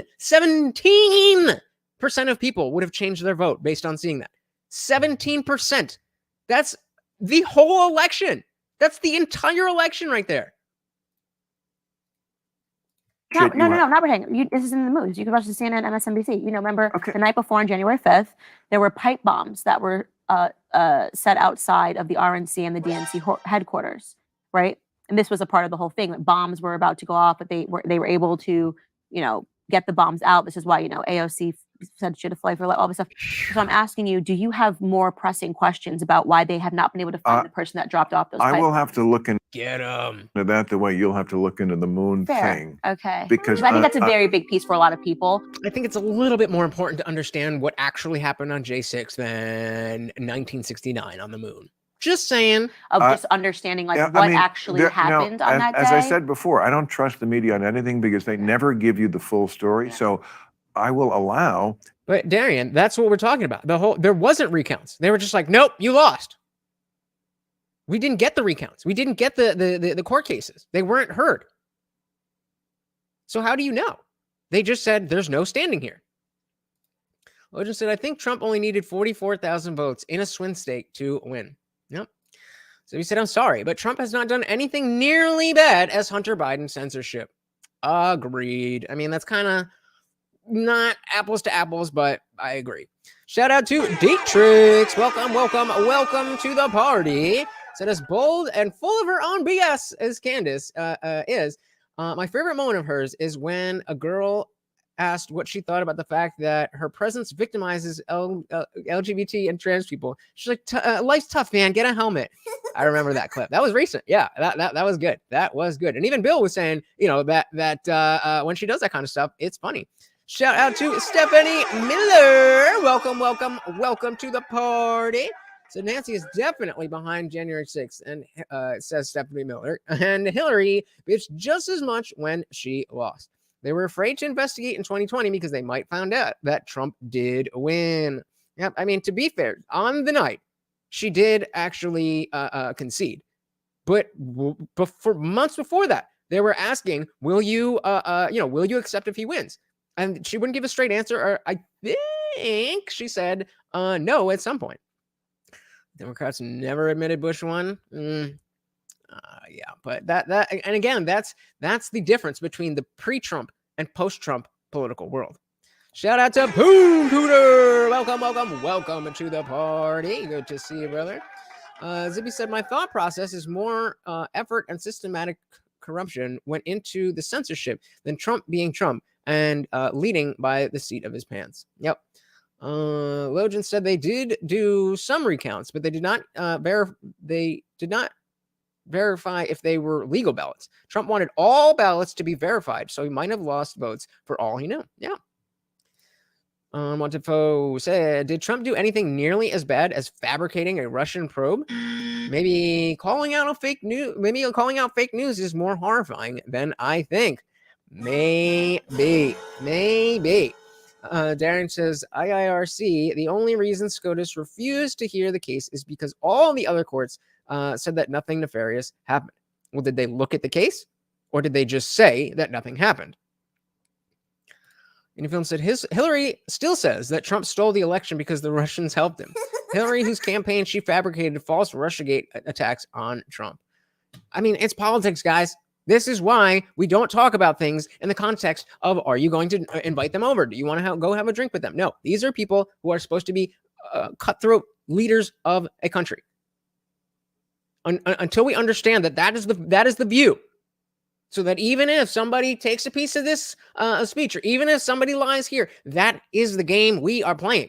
You are not going to get a president who's never told a lie. You are not going to get a president who has never done anything shady. That is not how politics works, and you cannot get to the White House without being a little fucking shady. That's just how it works. You can cry about it, or you can accept it. Trust the media on anything because they never give you the full story. So I will allow that there could be this element to the story that is part of the story. I don't think it will probably change my mind that Donald Trump would not concede an election, kept saying it was a fake, and that he had all these reasons to believe that people had voted, like 10,000. He said to the Raffensperger on the call, Raffensperger actually corrected him and said, you claimed that there was 10,000 dead people who voted in Georgia.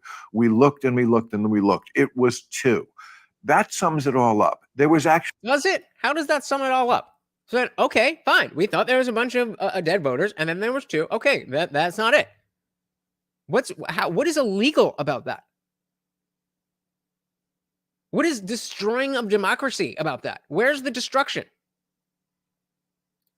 But they said anyone can petition SCOTUS to hear a case, even if it has not been heard at all in the lower courts. Yeah. I mean, hey, shout out to Chris in Retro. Welcome to the party. 100% agree with the comments about presidents. Yeah, man, it's damaging because people want to look at the politicians they like as buddy, and they want to take the worst view of the politicians that they don't like. And that's going to scramble your brains. You can't look at it like that. You have to understand that these are all people in a certain role, and they're all playing a character. That's just what it is. And so if you expect people to be not that, you're just going to be very disappointed. Welcome to the party, Chris. Bill says petitioning SCOTUS to hear a case can actually happen outside the normal appeals process. So, I mean, yeah, it all sounds kosher to me. Interview said, okay, again, some dead voters voted somehow. That is fraud. So there's a whole case. It is, and yeah, there's fraud, but not enough. So we shouldn't look into it. What? That's the argument. That's the argument. Because again, if you want to say that there is zero inconsistencies in an election, that's not how that works either. I'm not saying that people are actively cheating all the time. But when you have 300 million, or more like 150 million people voting on the same day, well, it was the same day, or mailing in pieces of paper from across the goddamn country, then you're going to have mistakes. That's why the whole Bush and Gore thing happened in the first place. And nobody looked at Gore as a horrible person. And everyone accepted Bush as the president. Why is this different? That is still why I'm not hearing. Somebody said there were other things as well, like several mail carriers stated they were told to ignore the dates postmarked on the envelopes. We saw Steven Crowder going to a bunch of ballots that had addresses of people that were registered that were not even residential addresses. One was a fucking bridge. It was a bridge. Actually, 2.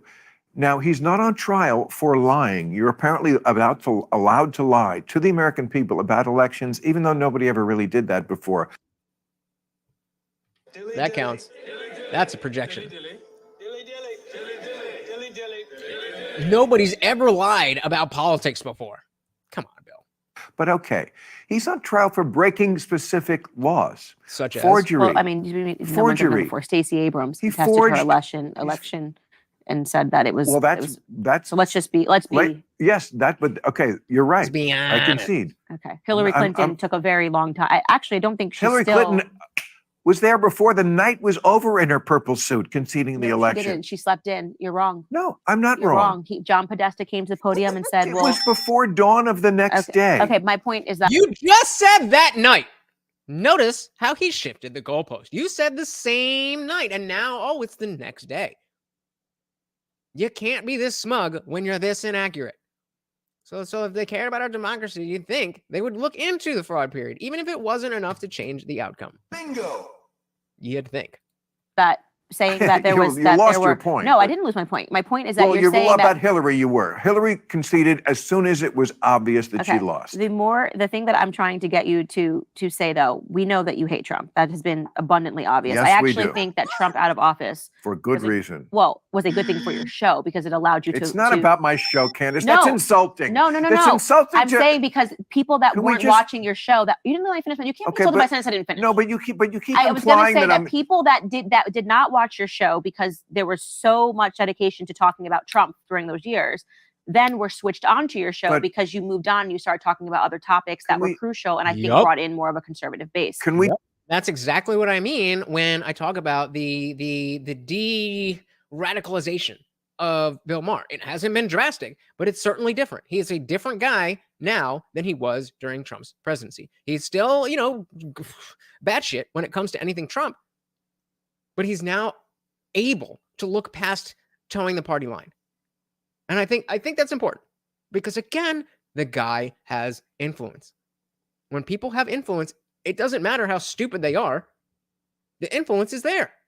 That's not insulting Can to we say. just? Yeah, it is. Can we just have this professional courtesy that I concede and I believe you believe everything you say. Yeah. Give me the same courtesy. I said I believe Fair enough. you hate Trump, and well, I you're said saying I'm doing things for ratings or to bring in a that I different didn't even audience. bring up That's not what she said, bro. I ratings. never I do said, I any. actually believe that literally amongst my audiences, Okay. more conservatives started watching you post Trump, Yes, myself included. but that's a big. That's not a bad. That's not a But big- that's not. I'm sorry, because- I said you got a bigger audience now. But- Like, oh yeah, my but- gosh, are you No, going but to call yourself to see no, more that's people not, like no, me? no, no. You ascribed a reason to it that's not true. I do have a bigger You mad, bro? conservative audience Yeah. and a less woke audience, probably more Yeah. people who are common sense centrist. Good, fine. I didn't do it for that reason. I or- never said you did it for that You reason. kind I of said implied I did that. not imply that. Okay, fine. I didn't. All I right, then, genuinely meant my what I bad. said. Okay. Yeah. I just say what I that really when Trump think. got out of office, you started focusing on different topics other than Trump. And people were I- able to see that. Well, like, he wasn't president anymore, of course. I'm not faulting you. I'm just making a comment that I think that your audience base has gotten a lot You said it, not me. You said it, not me. I didn't say a goddamn word. bigger since Trump left office. Some people might even take that as a compliment. Different. Crazy, but some Yeah. people might take this as a compliment. Thank you. Yeah, bigger audience is usually a good thing. Everyone said, I hope she would ask something along the lines of, are we better now or when we're under Trump with wars, the economy, and energy, and literally everything else? I sure hope so. I sure hope so. I want to focus at Bill. It's true that when you put the TDS away, your viewership grew. That's not a false reason. Nope. Is it projection? I don't think he projected anything. But let's drink anyway. Fuck it.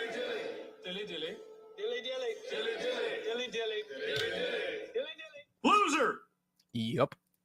Thank you. Well, for that part, yeah. Yeah, because you're But talking about, like we just talked about, it's- like, I'm you know, not trans sure- kids and I'm bringing not up sure- geography and right, things. And I think right. that while Trump was in office, and this is not just your show, that it was even my show. I think everything was about Trump. Everything was about Trump. I agree. Oh, there it is. There it is. All right. So before I get to G-Tricks, this is what interview. Who picked this fucking angle? Who picked this angle? Who picked this corner where there's a giant pylon in the middle of your frame? What are you doing? What are you doing? Okay. Sorry. Ever since Indie Film brought that up, and I noticed it, I wasn't going to say anything, but It's been bothering me ever since. Okay. Teacher say Bill is just a victim of spoiled toddler syndrome. Ah, okay. Something SDS instead of TDS. Okay. When everyone kisses your ass for so long, when someone questions his thoughts and way of life, he gets loud and offended. Typical liberal. Bingo. Yep. Yeah, definitely fragile like Humpty Dumpty. And even said exactly. Maybe that's why he's sitting on the floor.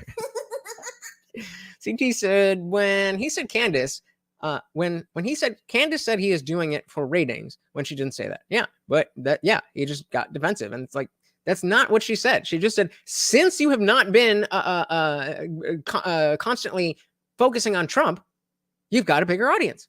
That's it. And Film said I spent 10 years in that television. That shit just rubs me the wrong way. I was doing better with local cable than that. Exactly. I mean, come on.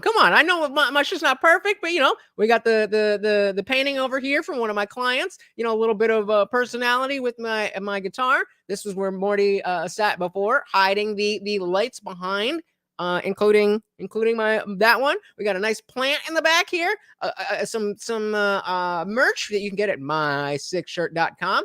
Nice little flower, and of course the speaker. It's beautiful. It's beautiful compared to this. What are you doing? Okay. Now that's over. Just the camera guy wants to see the back of Candace's head for some reason. No, bro. This is in every episode. The camera is there. They're like, perfect.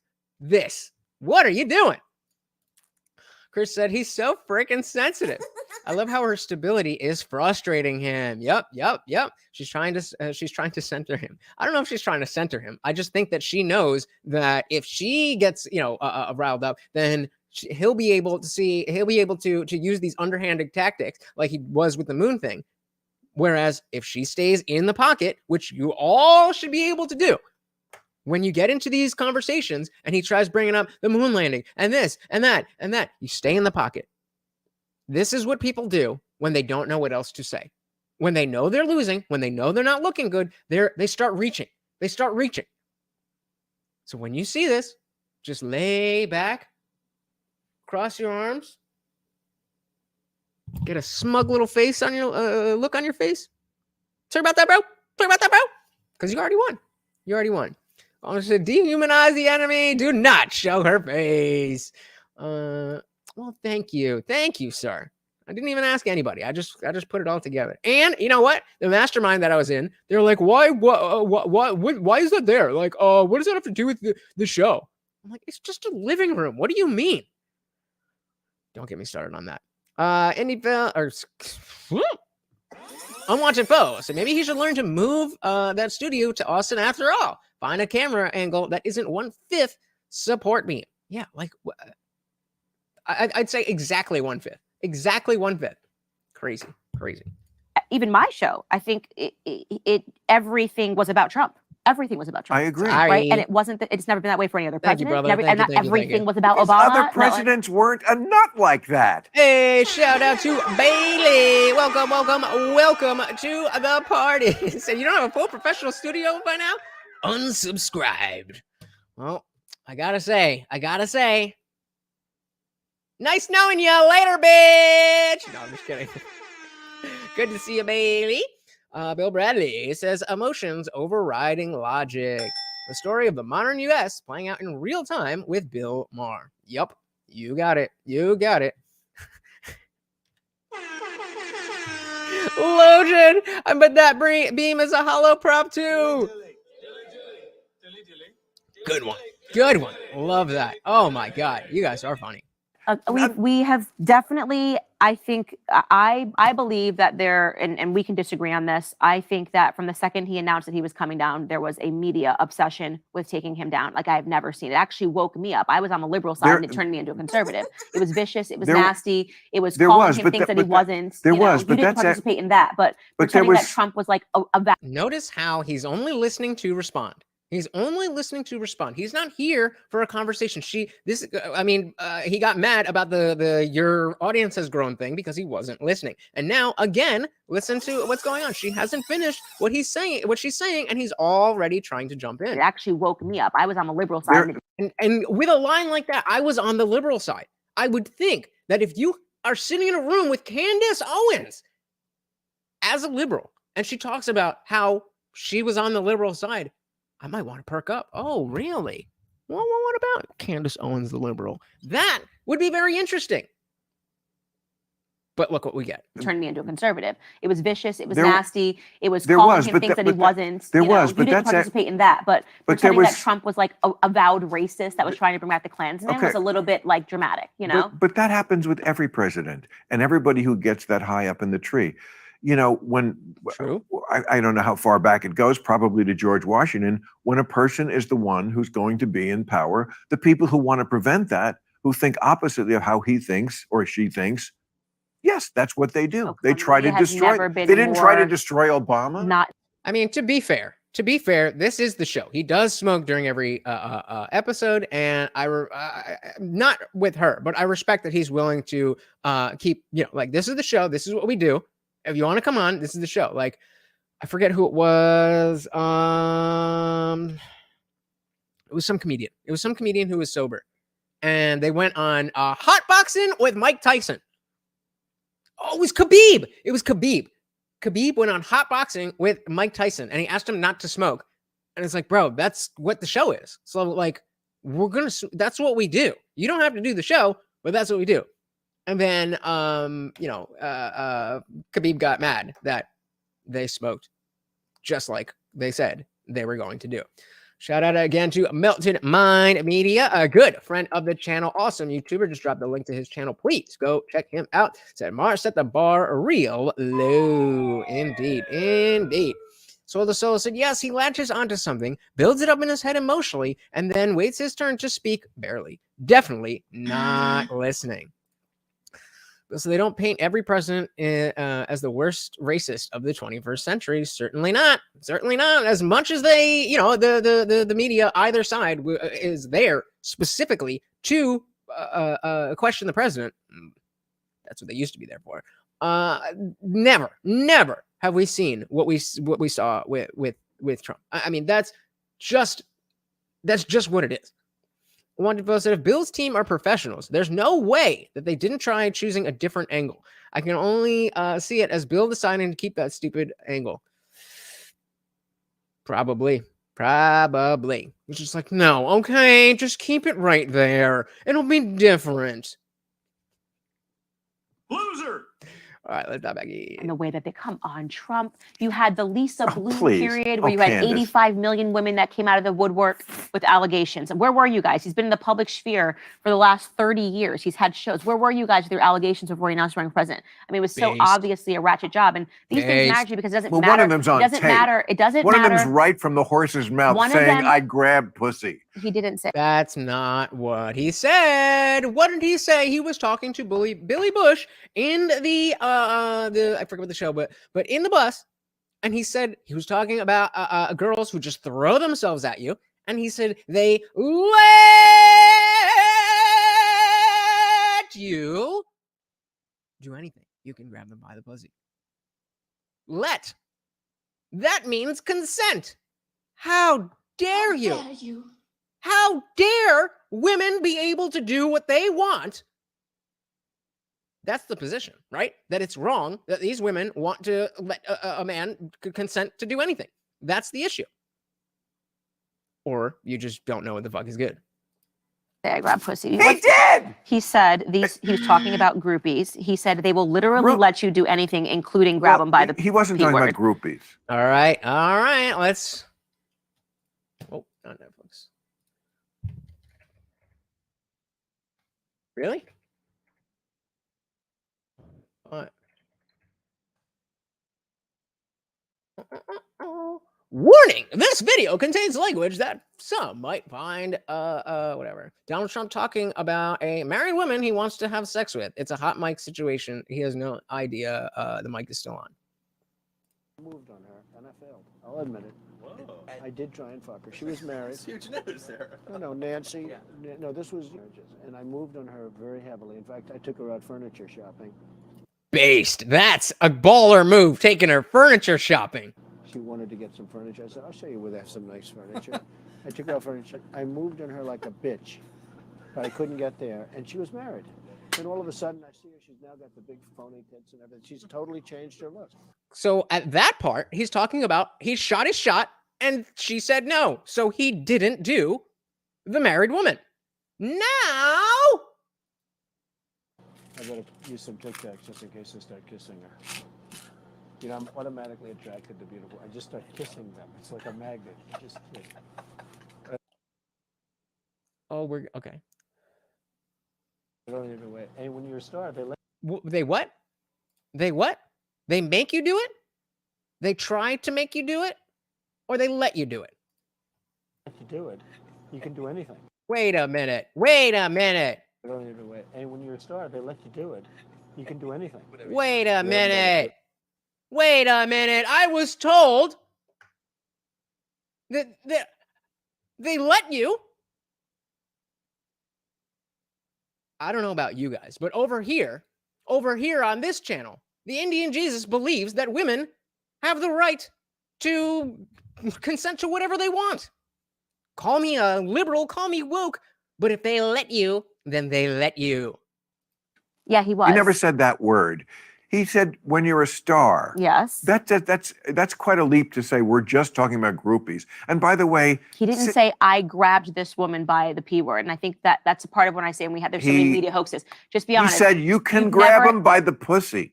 They let you. Yeah, and context is just like Bill, jump from subject to subject, fishing for anything that can make Trump look bad. He's just reaching for anything and everything like a cornered animal. Yep.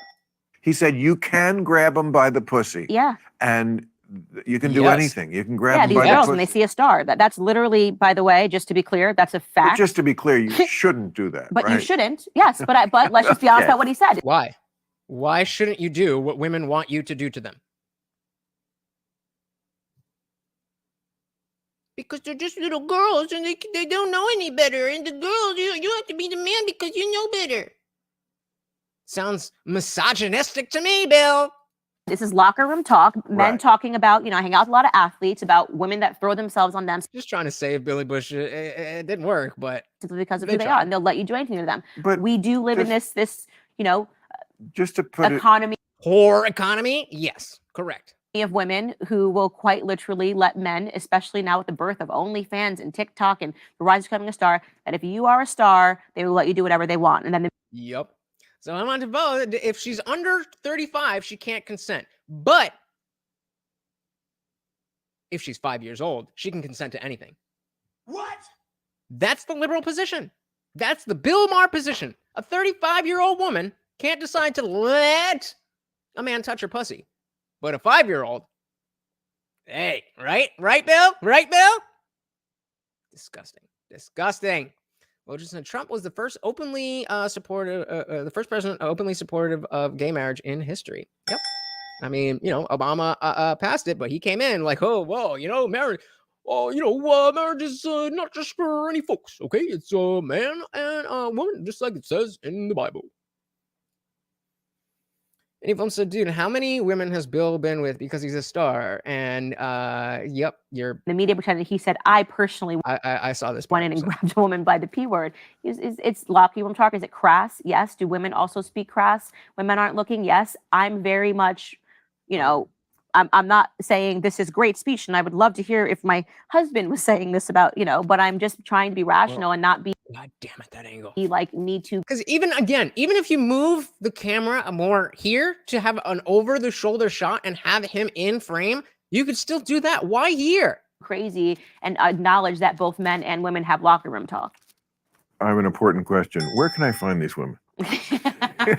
I'm sure you've had your fair share, Bill, in Los Angeles, where everyone's trying to be a star or be in the industry or sleep with the star. Look at his face. Of women that have thrown themselves on you. I live strictly for America and what I can and do. Jesus Christ, right? Well, not Jesus Christ, but I live strictly to educate, to edutain America. That's where all my energy goes. I wish I had time. Does anybody think that Bill Maher gets laid on his personality? What? For some of these So not diversions. true. You know exactly that what he was saying was true. And that was something that I also hated too, because I'm like, I'm very against the Me Too movement. I'm very against all of this like rabid feminism. I don't like the idea of, I actually think it does really bad. I'm convinced that the angle is purely made for Bill to have a camera looking straight at him.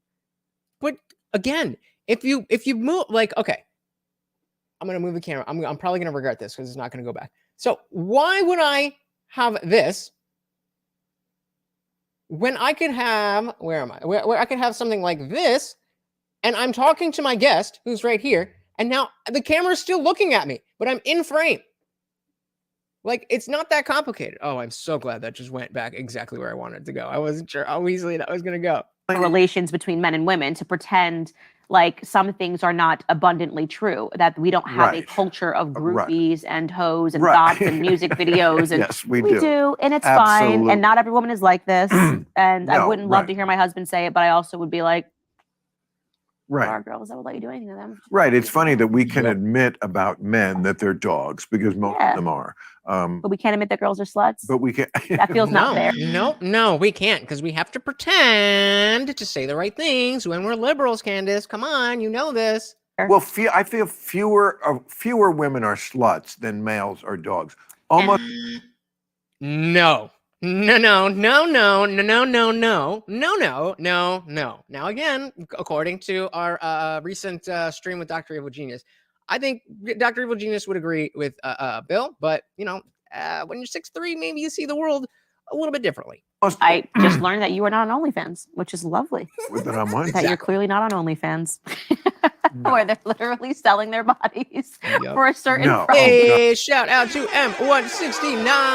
Welcome to the party. Said Bill Maher is getting laid because of money. He is not attractive. Yep, well, it's okay for him to do it.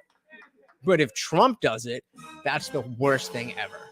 Everyone says, as a resident professional videographer, whoever set that up would be fired instantly. But again, Bill just doesn't care. He doesn't care.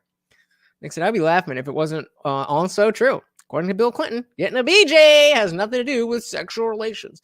Have never had sexual relations with that woman. Yeah, right. I mean, come on. That's right, guys. Don't forget, we have the after party for members only in the Discord. Hit that join button. It starts at just $2.99 a month. Or if you want to be like a true disciple or a God tier member, all of those are available. But disciples start at $2.99 a month, and you get 24 access to the Discord server, all of the channels, everything in there. Come and join us. It is a good time. God, no. Yeah. Now there's AI OnlyFans. So they're not even real people, and men are giving all their money to it, and it's getting pretty crazy.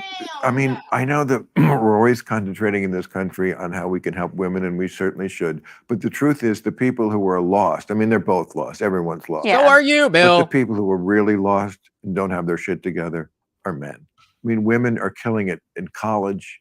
They're doing better. You know, women under 30 are doing great for women under 30. Women under 30 are not doing good for themselves in the long run. But I will agree that men are dropping the fucking ball.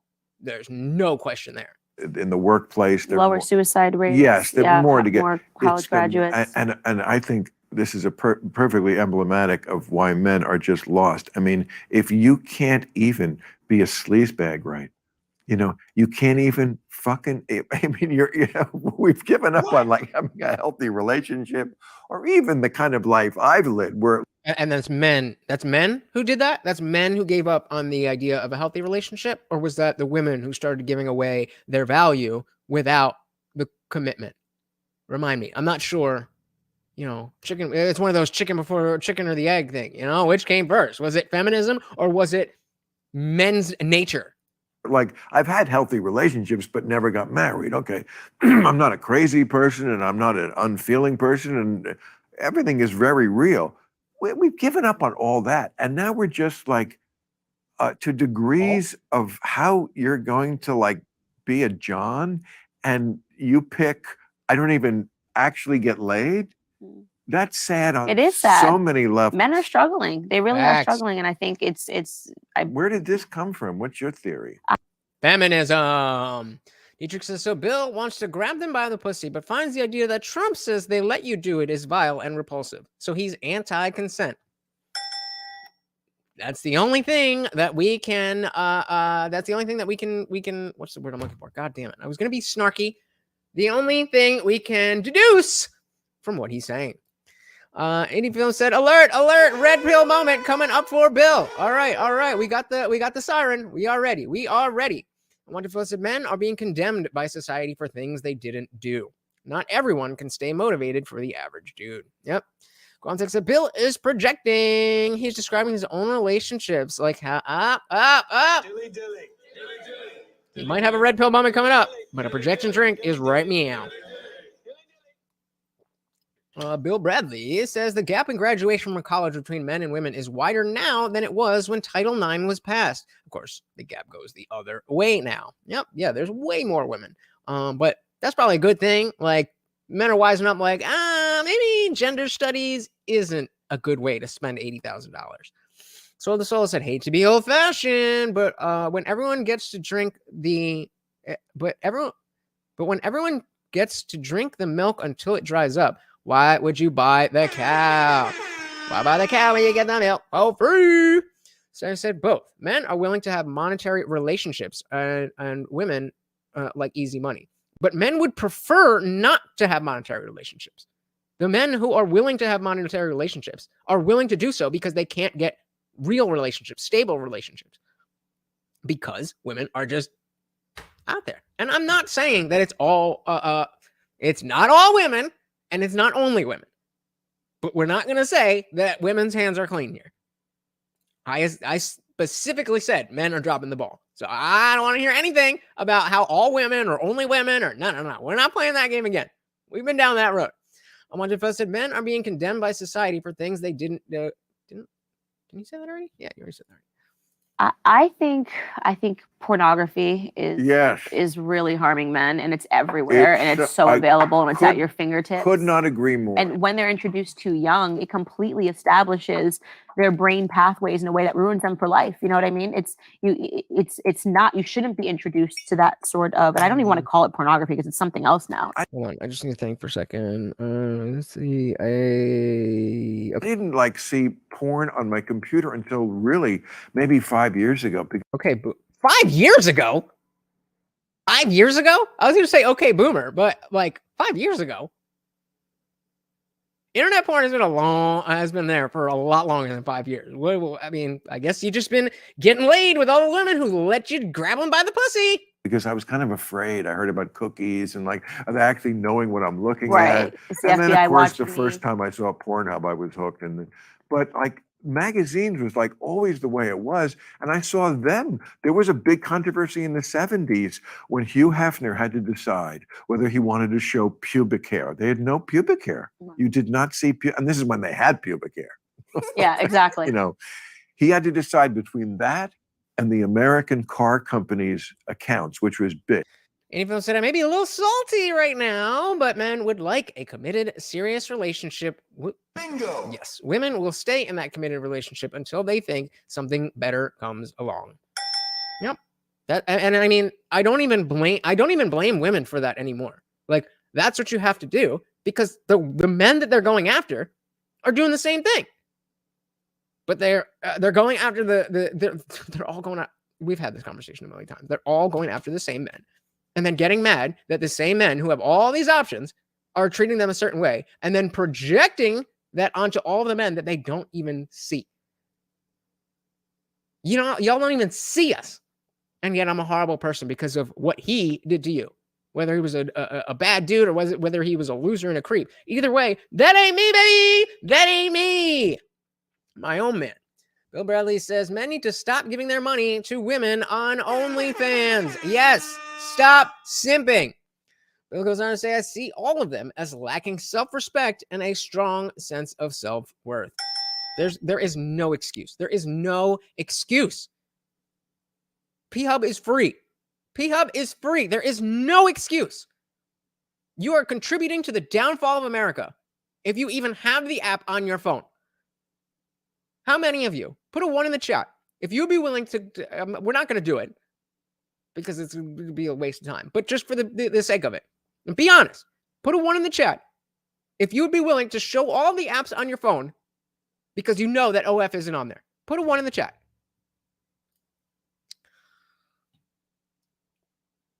Yeah, I would agree with that. Listen, all them being men and women using OF is lacking in some way to my mind. Agreed. And you said 5 years ago because he was too busy getting laid, and now that's drying up a bit, probably. Yeah, that's what I'm saying. That's what I'm saying. Like, he was afraid of internet cookies. The cookies. Okay, boomer. 71 said, I know guys who cry about not being able to find the right women, the right woman, and then want to be really superficial. They want a girl that looks a certain way and a girl that's typically way out of their league. I know all women are exactly like that too. What's happening here? Okay. Oh, Jesus. Are we still here? Oh, there it is. Okay. It's both for sure. Feminists didn't do us any favors. Fair enough. Okay. And Zippy says, P-Hub content is low-hanging fruit. It's a distraction and a symptom of the disease of easy modern life. True, but there's a lot of things that we benefit from that are, distractions and things. But I don't know that they get the same ire that everybody all those things do.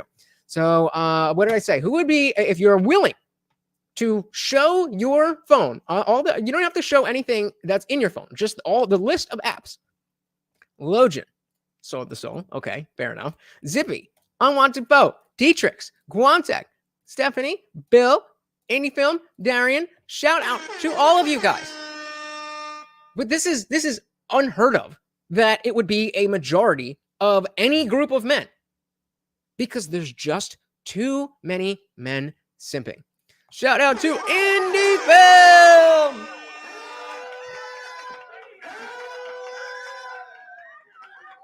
Thank you for the $10 super chat. Said reach in those jeans and pull out those greens. Let's do it. And of course, that comes with a treat.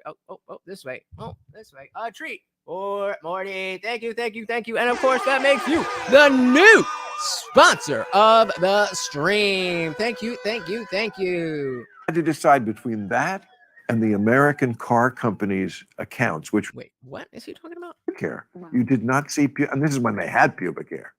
Yeah, exactly. He had to decide between that and the American car company's accounts, which was big because advertising was a big part of where you made your money in magazines. And Ford and General Motors were not going to advertise in a place that showed pubic hair. Right. And then I'm sure they did, probably in the ad. Probably. Okay, yeah. so then I remember Penthouse comes along. I mean, it was basically stills from porn movies. What decade? This is probably around 2000, I think. Okay. What?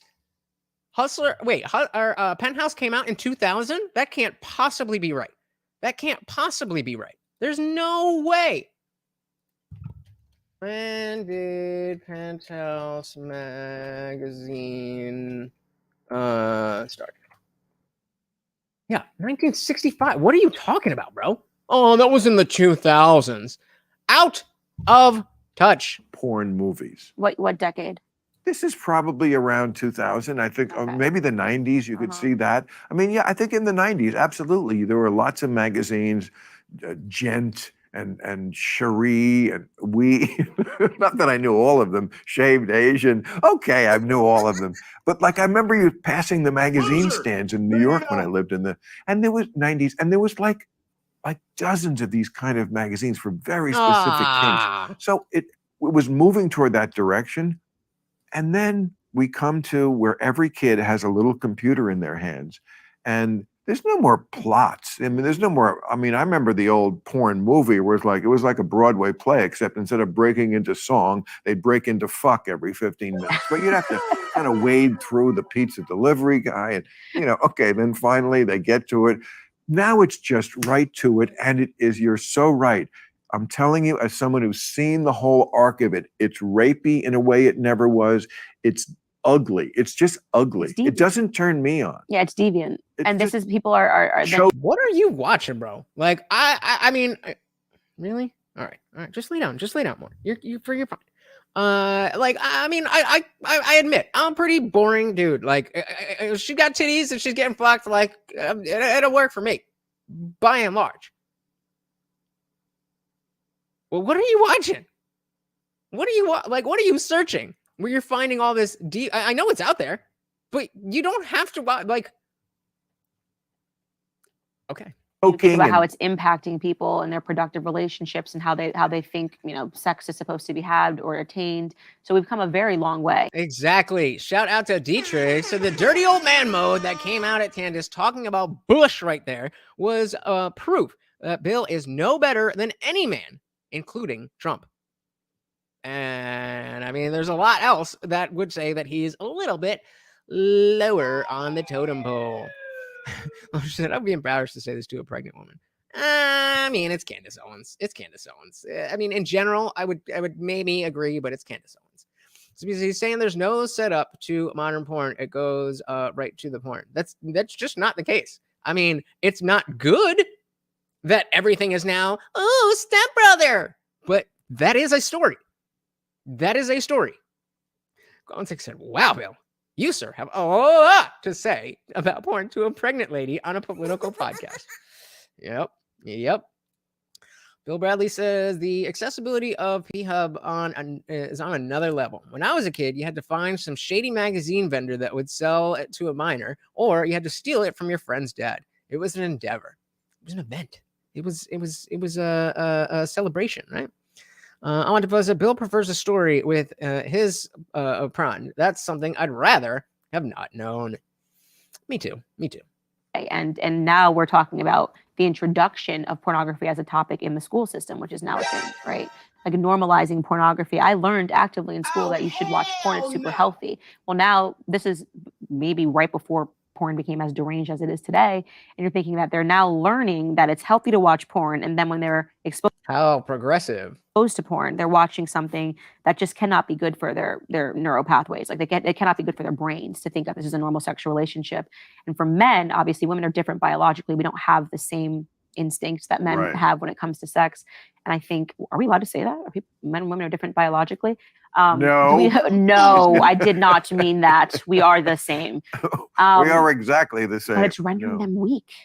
We're so different. Yeah, it's rendering men very weak. Self-control, impulse, everything. And then it's incredible when I talk about porn on my podcast, how many men respond and say, like, I've been struggling with this addiction for years. Yes. I want help. Men don't talk about this anymore. We're all struggling with this. Porn is everywhere. I open my Instagram. Well, I've been struggling with that addiction and I don't want help because it's fantastic. Well, you can.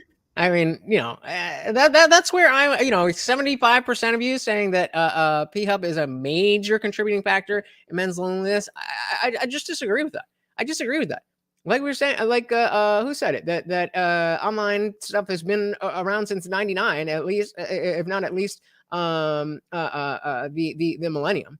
And we didn't see this type of, it didn't seem to have the effect that people are trying to make it sound like it does. I think feminism has done way worse to men than porn could ever do. Ever. Got that one. Zippy said, you know what? You're right. Now that I think that, you have sites that go to the prawn and many that show the whole setup. Do you think Bill photoshops his head in the porn to seem like he's doing it? I wouldn't be surprised. Actually, I would be surprised because I doubt he knows how to do that, but I bet you he in his head, he's probably got a picture of himself just like in a picture frame, and he's just holding it here, and he's got the laptop here, and he's like, holding it with the left hand, and this one's open. That's me. Gualtec said, why the fuck was there always porn magazines in the woods? Who the hell is walking all the way out there just to spank into pictures? Well, apparently, it's Bill Bradley. Where'd it go? I lost it. 70 Miller said Bill is trying to fluster her. He does the shock jock thing well. It's not working on Candace because she is a badass. That's a good read. I didn't see that, and you're absolutely right. He has especially because she's very Christian. He's an atheist. She's not really into getting fucked up, and he's all about he's trying to put her on her back foot. It just ain't working. CT said it's only gonna get worse. In 5 to 10 years, we will have VR plus Neuralink. I just think it's a matter of how much. There's so many addictive things. There's so many things that are bad for you when you overdo it, but are completely fine in moderation. And we don't talk about sugar the way that we talk about porn. I think sugar is way more dangerous to people than porn is. I think alcohol is way more dangerous than porn is. I think gambling is way worse than porn is. But somehow, that's not really in the conversation. Now, obviously, if you have a problem with any of these things, then you shouldn't engage in them. Sure. But I don't think it's crazy to say that there is a way to engage with this kind of stuff without being, without it fucking up your life. Bill said men need a strong male role model. I believe almost everything else exists largely downstream of that. Young men will do well with direction and leadership and do poorly without it in general. Exactly. All right, where were we? Yeah. I want help. Men don't talk about this anymore. We're all Right. struggling with this. Porn is everywhere. I open my Instagram. Well, I've been struggling with that addiction, and I don't want help because it's fantastic. Well, you can lead the charge. Well, it's not unhealthy to have a fantasy life. Yes, I would say that porn is a product of feminism. There's a lot of things that are a product of feminism, but I would say that feminism is worse than porn. Like, I'm not saying that it doesn't contribute at all to loneliness in men, but just because it's part of, I don't see it that way. And maybe that's just my ignorance, my privilege to be able to engage in a healthy manner. Maybe that's my privilege. Maybe that's what it is. But I don't see it that way. With your porn girlfriends or your people in the magazines all those years, I mean, it releases tension. You don't always have a girlfriend. Yeah. Facts.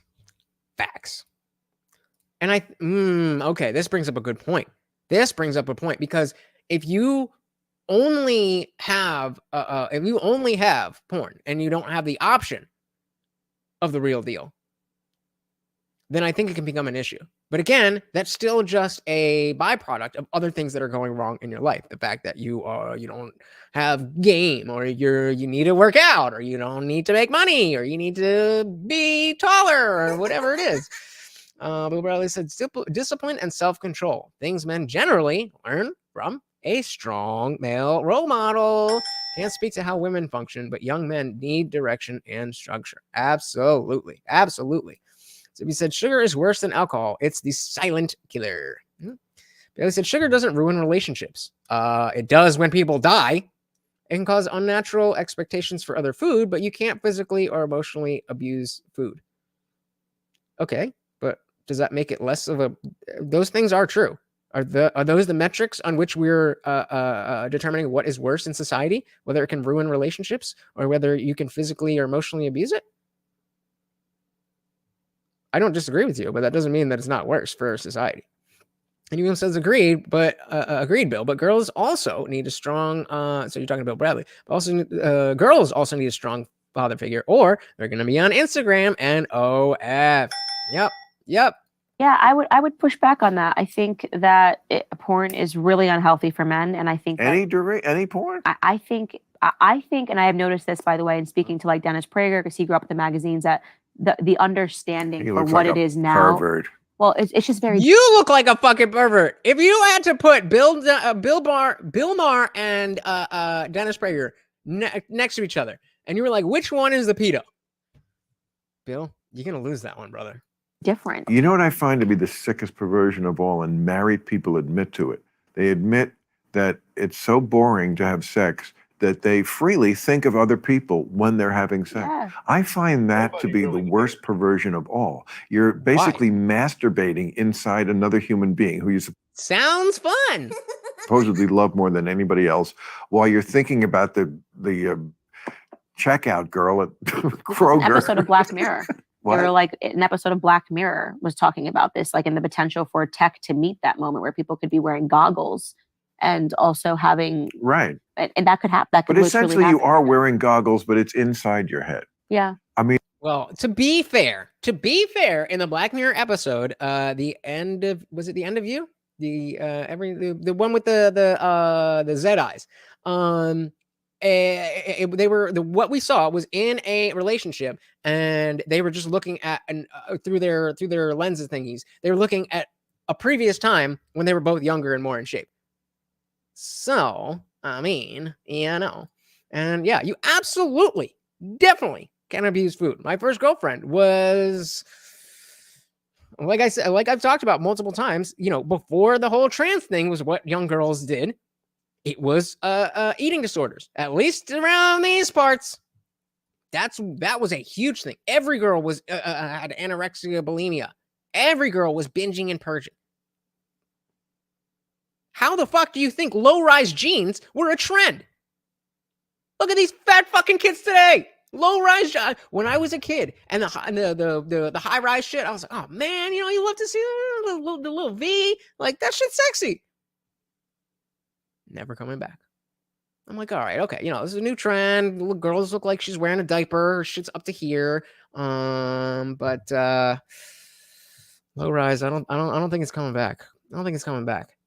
Bailey said, I'm talking about how porn contributes to domestic violence. You cannot do that to food. Sure. How does that mean that sugar is not worse than porn for society? I mean, I just don't get that thing of like, yeah, that's cool. We have sex, and I'm just thinking about anybody but her or him. Why didn't you get married? That's very actually quite unusual. That's why. I mean, that's the main reason. I cannot accept a life without hot sex. Did you ever get close? Yes. Yeah. How many times? Twice. Twice. Yeah. And then cold feet on your part? No, 3 times. 3 times. Yes, I would say. You got close. Yeah, I got close. I mean, I was engaged when I was 29. Okay.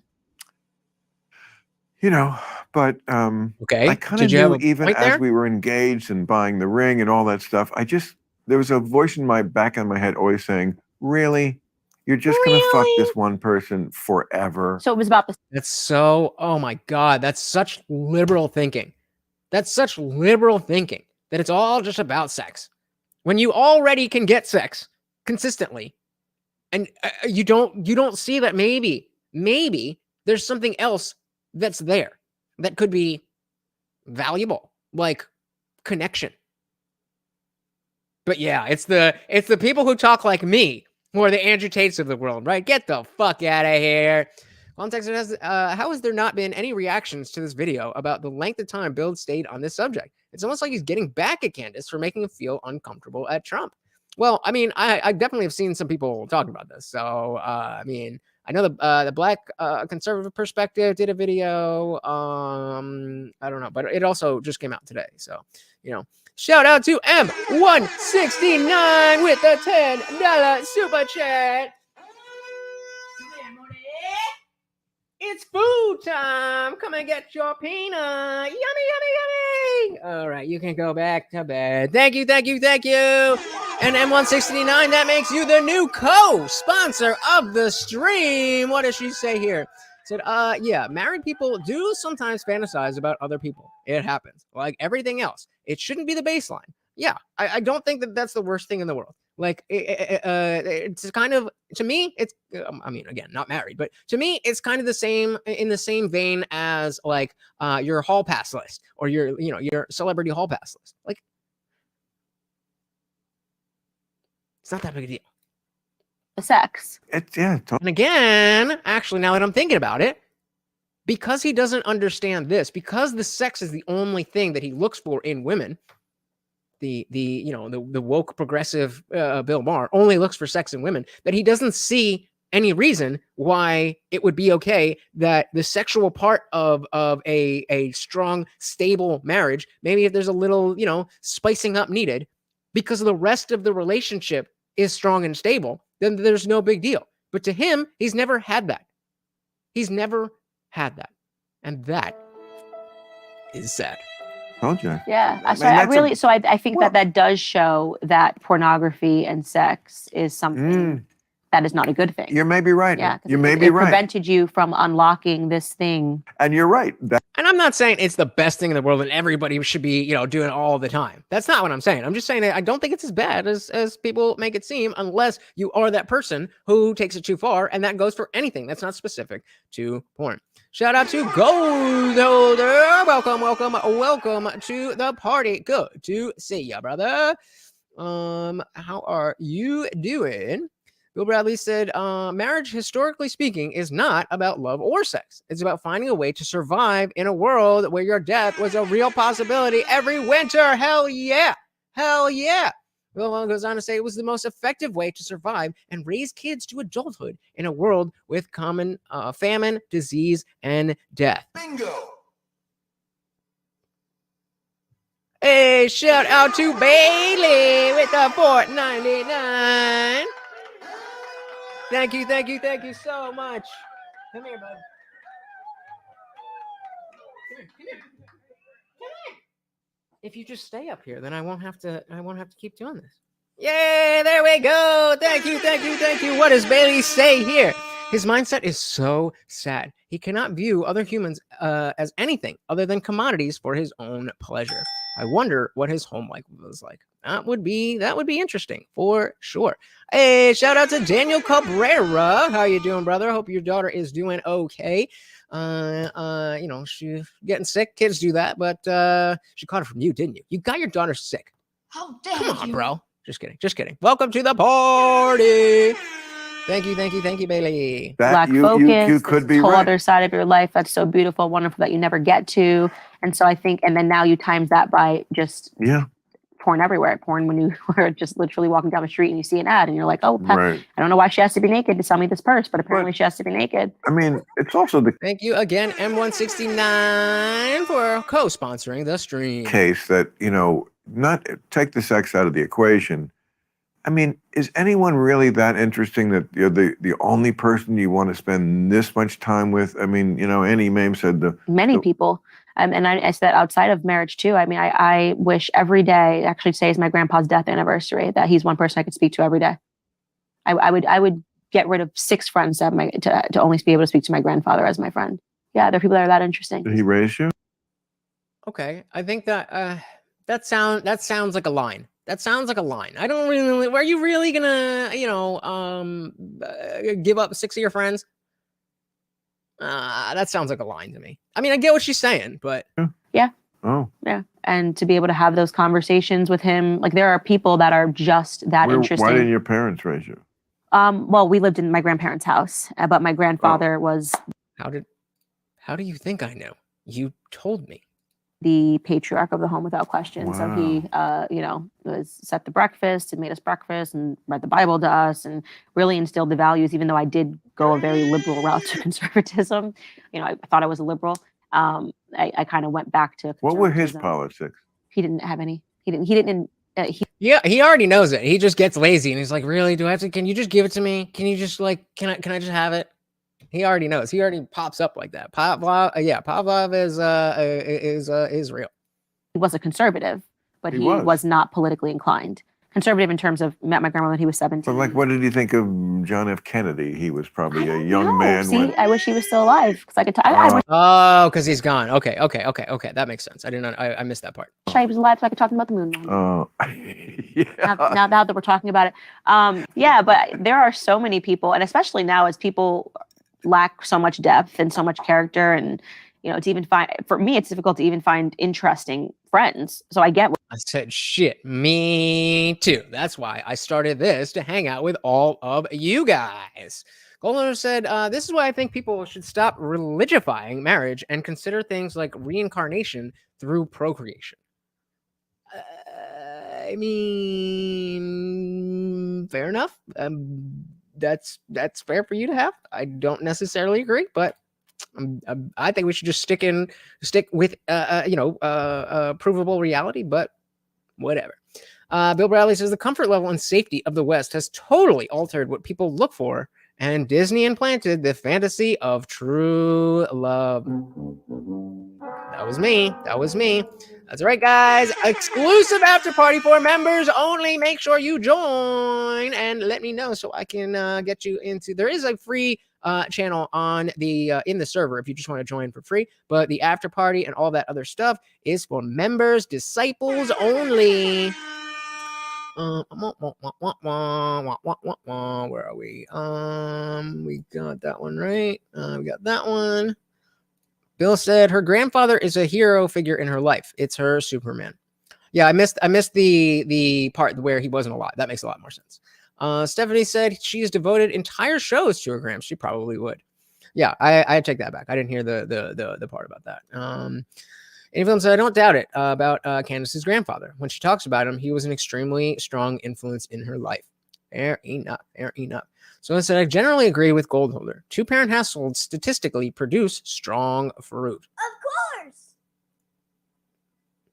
Oh, it doesn't. Yeah, no. Once it shows up once you type it, and it goes to StreamYard, it's in there. So I can see on here where it's deleted, but I'm paying attention to too much shit. So that's why you want to make sure you're using your punctuation and all that stuff, and make sure you say what you want to say. Because I try not to pull up the ones. If I do see that you've deleted, I'll try not to pull it up.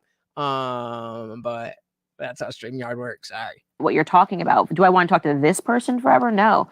But my grandfather, people that lived. What would your grandfather have said about the people who say, like, racism has never been worse? Yeah, it's funny you say that, because I was kind of the first politically inclined person in my in my family, and it was interesting to kind of see how everyone reacted to it. And my grandfather, I cared very deeply about what my grandfather thought about me. Very deeply. I care very deeply about what my grandfather thinks about me. And he called me up one day, and I happened to have been invited to speak about the rise of white supremacy in front of Congress. I don't know if you've ever seen that clip of me. Mm-hmm. My granddad I think I did, yes. My granddad was. What did she say? If I had to make a list of 100 issues, white supremacy would not even make the list. Sitting behind me. And when I did my opening statement, I said that part of the reason that I'm so compelled to dispel this narrative is because my grandfather grew up with real racism. My grandfather had the real Klansmen shooting inside of his home in Fayetteville, North Carolina. When he was a boy. And how insulting for me to harness what he lived through. Right. I haven't lived through a day of that in my life because I want clicks and views and for people to feel bad for me. That should make people sick when they do that. It makes me sick. They pretend. And that's all I'm ever asking. And my granddad, what's so crazy about it, I wrote about this in my book, and why I'm the way I am today, is that when my grandfather would go into these stories about the Klansmen who hated his dad, and I think it was because his dad was, the kind of person that might whistle at a white girl, you know what I mean? But anyways, when they hated his father, he'd go back in the story and he'd say, we'd run in the back of the house, me and the kids. My grandpa was 1 of 12, and we'd run under the bed. 1 of 12. 1 of 12. Yeah. And then you're carrying on the tradition now. Exactly. My granddad would say, and then my daddy would grab a shotgun and speak back at them and shoot back at them boys. Like, so powerful. Wow. Not this oh my God, I looked at this college is not accept. It's like, Black people have gotten weak, and it saddens me because we were funny, like the concept for me of comedians, Black people. I gotta disagree. Candace definitely has some ones out there. You have to look for it though, because again, that's why when she was talking about her, when she said I would give up 6 friends for my grandfather, before I realized that he was no longer alive, and that she has spoke about this before. It sounded like a line, and the reason I jumped there is because she will you pander. She will use pandering language. And I again, just like I was saying with the politicians, you have to understand that these people are doing a thing. Their livelihood is based on you clicking on their video and giving them money. So am I. So you can only, I mean, I'm being as real as I can be. But at the same time, you have to be skeptical of anything that I say and everything that I say. And that's why we get into a lot of back and forths, because you guys are good with that. But nah, I guess no one. But she is up there. She's pretty solid, pretty consistent. So the destruction of a society begins with destroying the culture, the family unit. Division and confusion are the results we have, and it's only the beginning. Bingo. Yep. Yeah. Bill said, youth has gotten weak in general. Resilience is not a thing we seem to promote at all anymore. Because that's not fun. That's not cute. That's not gay. That's why. And even said, I would definitely give up my friendship with quite a few people for my grandfather to still be around. Respect. Guamtech said, I've literally only had one instance of legit racism in my life. Some dude in high school called me Ching Chong when he was bullying me in front of a group of friends. Oh, I've gotten a lot. Because I looked a lot more Asian when I was younger. So I got all the Ching Chong stuff. I got the curry smelling motherfucker type shit. Oh, mad racism. But I don't know if it was racism as much as it was just like general teasing. I don't know. It certainly wasn't like the worst thing ever.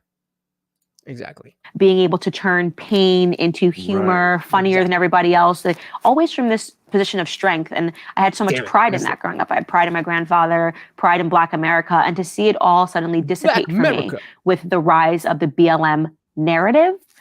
This idea that like no matter what, whenever Bill Maher's thinking, he just sees me as like, that's a horrible, it's horrible, toxic. No. I want to be able to make fun of you for your race. I want you to make fun of me. I want us to be able to talk. That's what I'm talking about. What she's talking about, that's most of what I got. And it was malicious, but it wasn't like, oh, there's the Indian kid, let's bully him because he's Indian. I was just like a short, like nerdy. I mean, I wasn't that nerdy, but dude. Goldwater said black on Hispanic and white racism is common in Ohio, at least in populous cities. Stop giving it power. It only works when it works.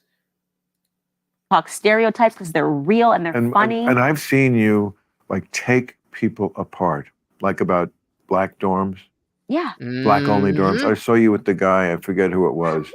But I mean, when you chop someone up, you do it like nobody's business. And again, when I'm agreeing with you, it's just such a pleasure to watch that. And that's all I'm ever asking I've been, there are lots of idiot like commentators like Bill Maher's I'm not a racist. I just want the truth. Yeah. Just don't lie to me. But don't you miss being able to make fun of each other in like a feel-good way? Go watch the old stand-up comedians. They would walk in, they'd be on stage, and they would just literally, you could not survive. You were Chinese, you're getting a joke. You're Black, you're getting a joke about and everyone is being offended and everyone's laughing. And when they walk out, they're closer. Mm-hmm. And I completely agree with them. This is why, in the description, I specifically was like, this is not the debate I was expecting. Because you would think if two of them are in the room together, then they're going to be, debating. And the only reason they're not is because of Candace. Because Bill is, we saw him try to take it there multiple times. And she's going easy, but not in a soft way, in a trying to connect way, which I very much appreciate. Somebody says, most people just use the easiest thing possible for their insults. It's lazy bullying. Yeah. Boulder said, making fun of each other is the exact reason our generation is so much more mentally stable and headstrong than the new iPad generation. Exactly. No, she is pregnant. she's pregnant. Closer, because you I need to couldn't have agree you need more. to have it Right, taken. And you you're like, do. you're not now that, when you're walking on eggshells. It's so funny because the sweatshirt was under her belly when she sat down. yeah. See, I can't make a joke because if it's taken the wrong We gotta way, issue an apology if it's taken. right, It's and like, that way we don't get close. yeah, we never get closer. We never Right. get closer. And I It's still keep that in terrible. my friendships. I make fun of my friends so much- for, I'm like, oh, well, it's because you're black, or that because you're Spanish, oh, you're Jewish. And that is why we are so close, because we are able to, that is actually Also, how people and it's not come to say that together. racism still It's doesn't never going to doesn't go away. exist. There's always going to be stupid people. Like there will all be criminals. Yes, exactly. The It's people are true. dumb. We get that. Right. You know, Exactly. you're going to find these people. Is it in a country that's now 39% non-white, and where most of the white people are not bigots anymore? They may not be as enlightened as you. Okay, all right. I'll take that, Bill. I'll take that. All right, I like that. Most white people are indeed not bigots. Crazy. So anyone was asking, did anybody see Blazing Saddles? Mostly written by a black man, directed by a Jewish man, attacks the Irish and everybody else. I actually, I'm aware of it. I've seen pieces of it when it was on, cable back in those days. But so she said, yeah, she's keeping it friendly, which is cool. She knows this is a fun show and less serious. Exactly. We got a red pill alert. You and your Have you ever met a real racist? Like, that's what makes you laugh about. No, I'm serious, because everyone gets accused of racism. But have you ever met like a real, what always gets missed here is, if you ever met a real racist, you wouldn't take a racist seriously because they're so stupid. Bars. One more time. But have you ever met like a real, what always gets missed here is, if you ever met a real racist, you wouldn't take a racist seriously because they're so stupid. Like, it's like you can't, it's like brain never develops. Like, for example, the docuseries I'm doing right now. Right. Tell me about it. Convicting a Murderer, which is a 10-part doc. Oh, real quick, guys. So, to the members, I am interested in doing a series where I go through the whole docuseries that she did. So, if you're familiar with Making a Murderer, it was one of the first big docuseries on Netflix, and apparently there was a lot of BS there. So, Candace hosted her own thing. I think it's a full 10 episodes. I'm interested in doing a members only watch along. But I don't know. I'm obviously not going to spend money on a subscription if you guys aren't into it. So I'm going to put up a thing on my community tab. But keep in mind, if you guys are interested in that, let me know, because I will do it. Docuseries we're working on right now. Yeah, 10 parts. That's a 10-part series. $2.99, baby, $2.99. We've got the prison calls of this person that the media turned into a hero, Stephen Avery. Netflix did this whole bit, make you think he was innocent.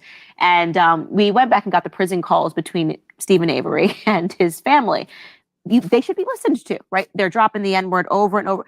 These people can barely put together a sentence, right? The idea that I would be offended by this prison call would actually lower my standards. You get what I'm saying? For me to be offended by this person who literally, they don't comprehend things. They're so stupid. They've, lived in this trailer park forever. You know what I'm saying? That I'm like, am I supposed to be offended or shocked that this person is dropping the N-word over it? There's no black. No, but the whole thing was about murder.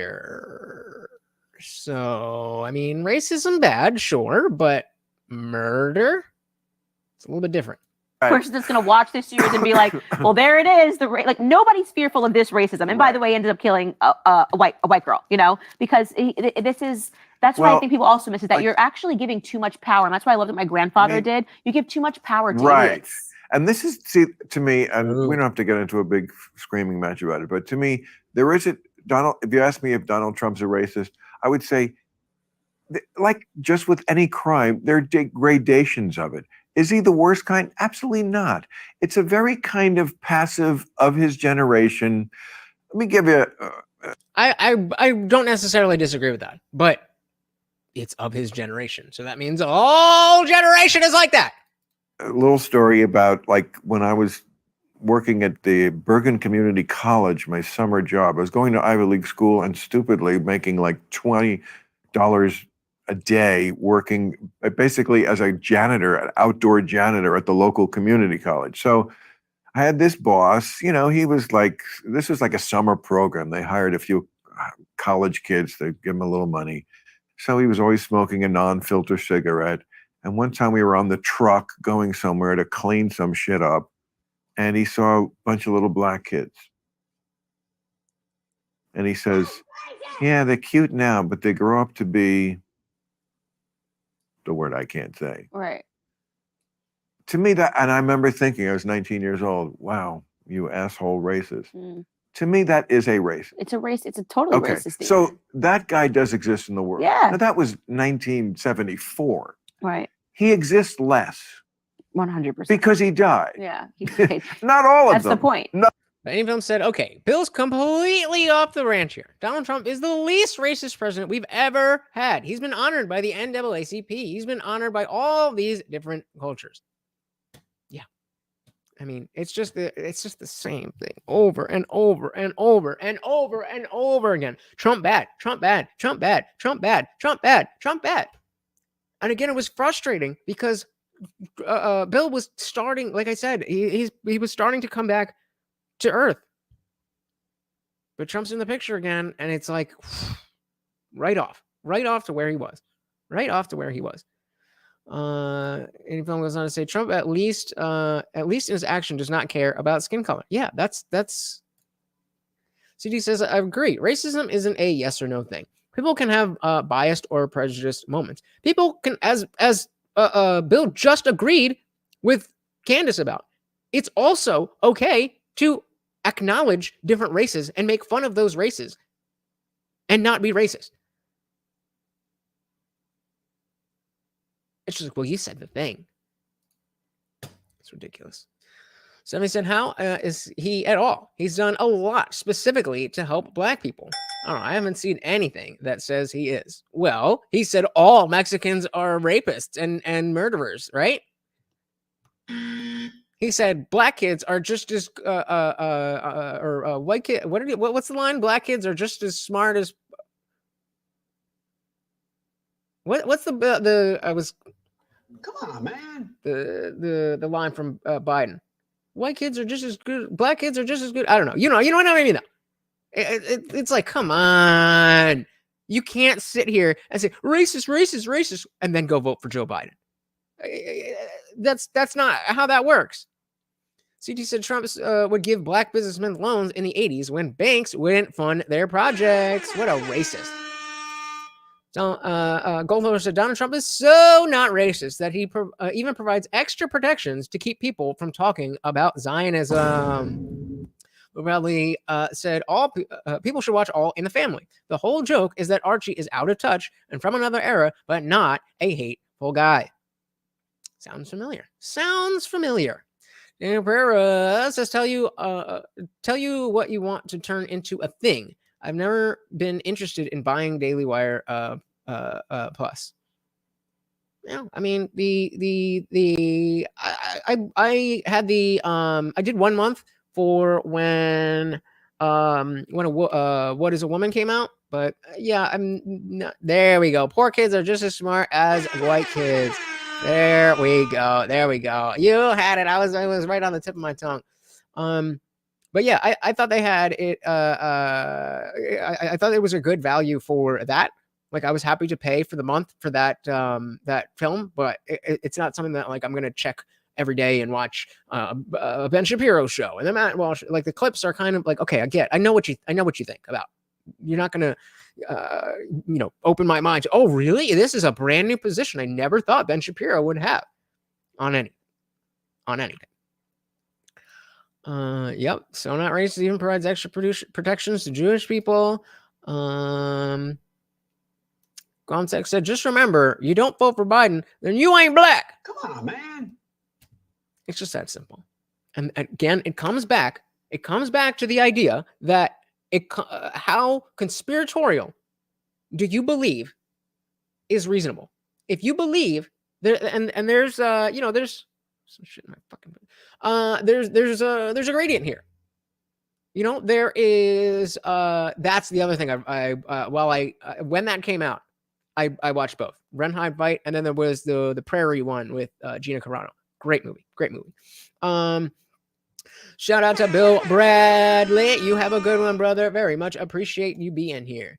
I mean, the sad thing is that we're gonna continue to see this bullshit where if you believe what's coming out, if you believe what's in the headlines, then it's so easy for you to look at anybody who's like, wait, you didn't know about that thing?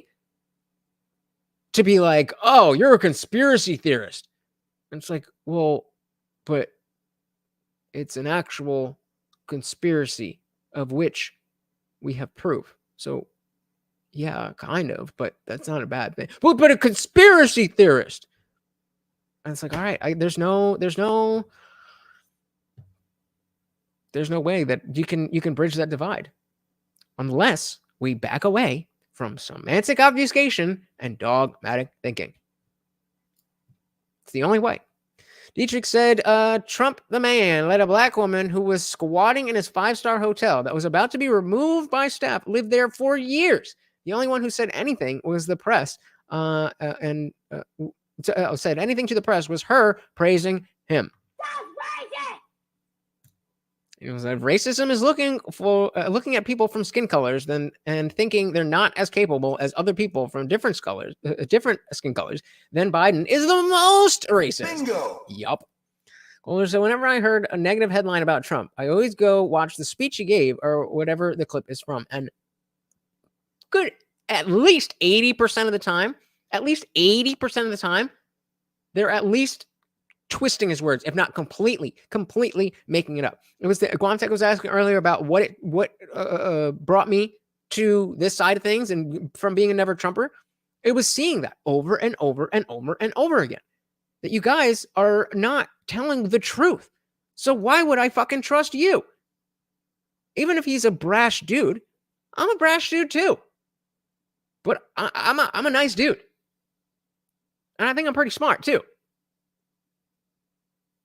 So if just being brash is enough to say, oh, we can't have you say anything, then shut me down right now.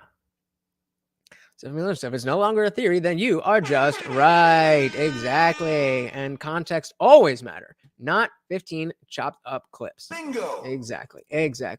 So, I mean, there's a little bit left of the podcast, but, it's just going to go on more like that. So I want to give a big shout out to the people who have donated. Shout out to Bailey for the $4.99. We got Unwanted Foe starting off the show with a $5 super chat. We had our first co-sponsor, Indie Film. Thank you so much. And of course, our other co-sponsor, M169. Thank you so much, guys. Thank you so much. You guys know how important it is to me that you guys are here. It's so important to me. And I wish that I didn't have to, I wish that money didn't have to be a part of this. But the fact that you guys get it, the fact that you guys can see that I'm trying to be as genuine as I can, I'm trying to do the best I can at this. And when you show that, when you support it, like you guys are pillars of this community. As we continue to grow, you guys are going to continue to be so crucial to what we're doing here. So I can't thank you enough. Every one of you guys, whether you contribute or not, the fact that you're here, the fact that you're part of the conversation, the fact that you're challenging me, the fact that you are saying, I don't know about that part, but oh yeah, you're right there. That stuff matters. So really, guys, thank you so much for hanging out. Once again, we are headed over to the after party right in Discord. The link was recently dropped by Unwanted Foe. We do have a free channel if you just want to hang out and chat. But if you want to not be stuck behind your keyboard and be on screen with me and everybody else, you don't have to cam up. You can if you want to. Either way, it is a grand old time. Just join that membership and come hang out. Thank you so much, guys. Once again, I have been your host, Lutch, aka the Indian Jesus, here to resurrect the second coming of common sense. Until next time, I am out of here. Peace.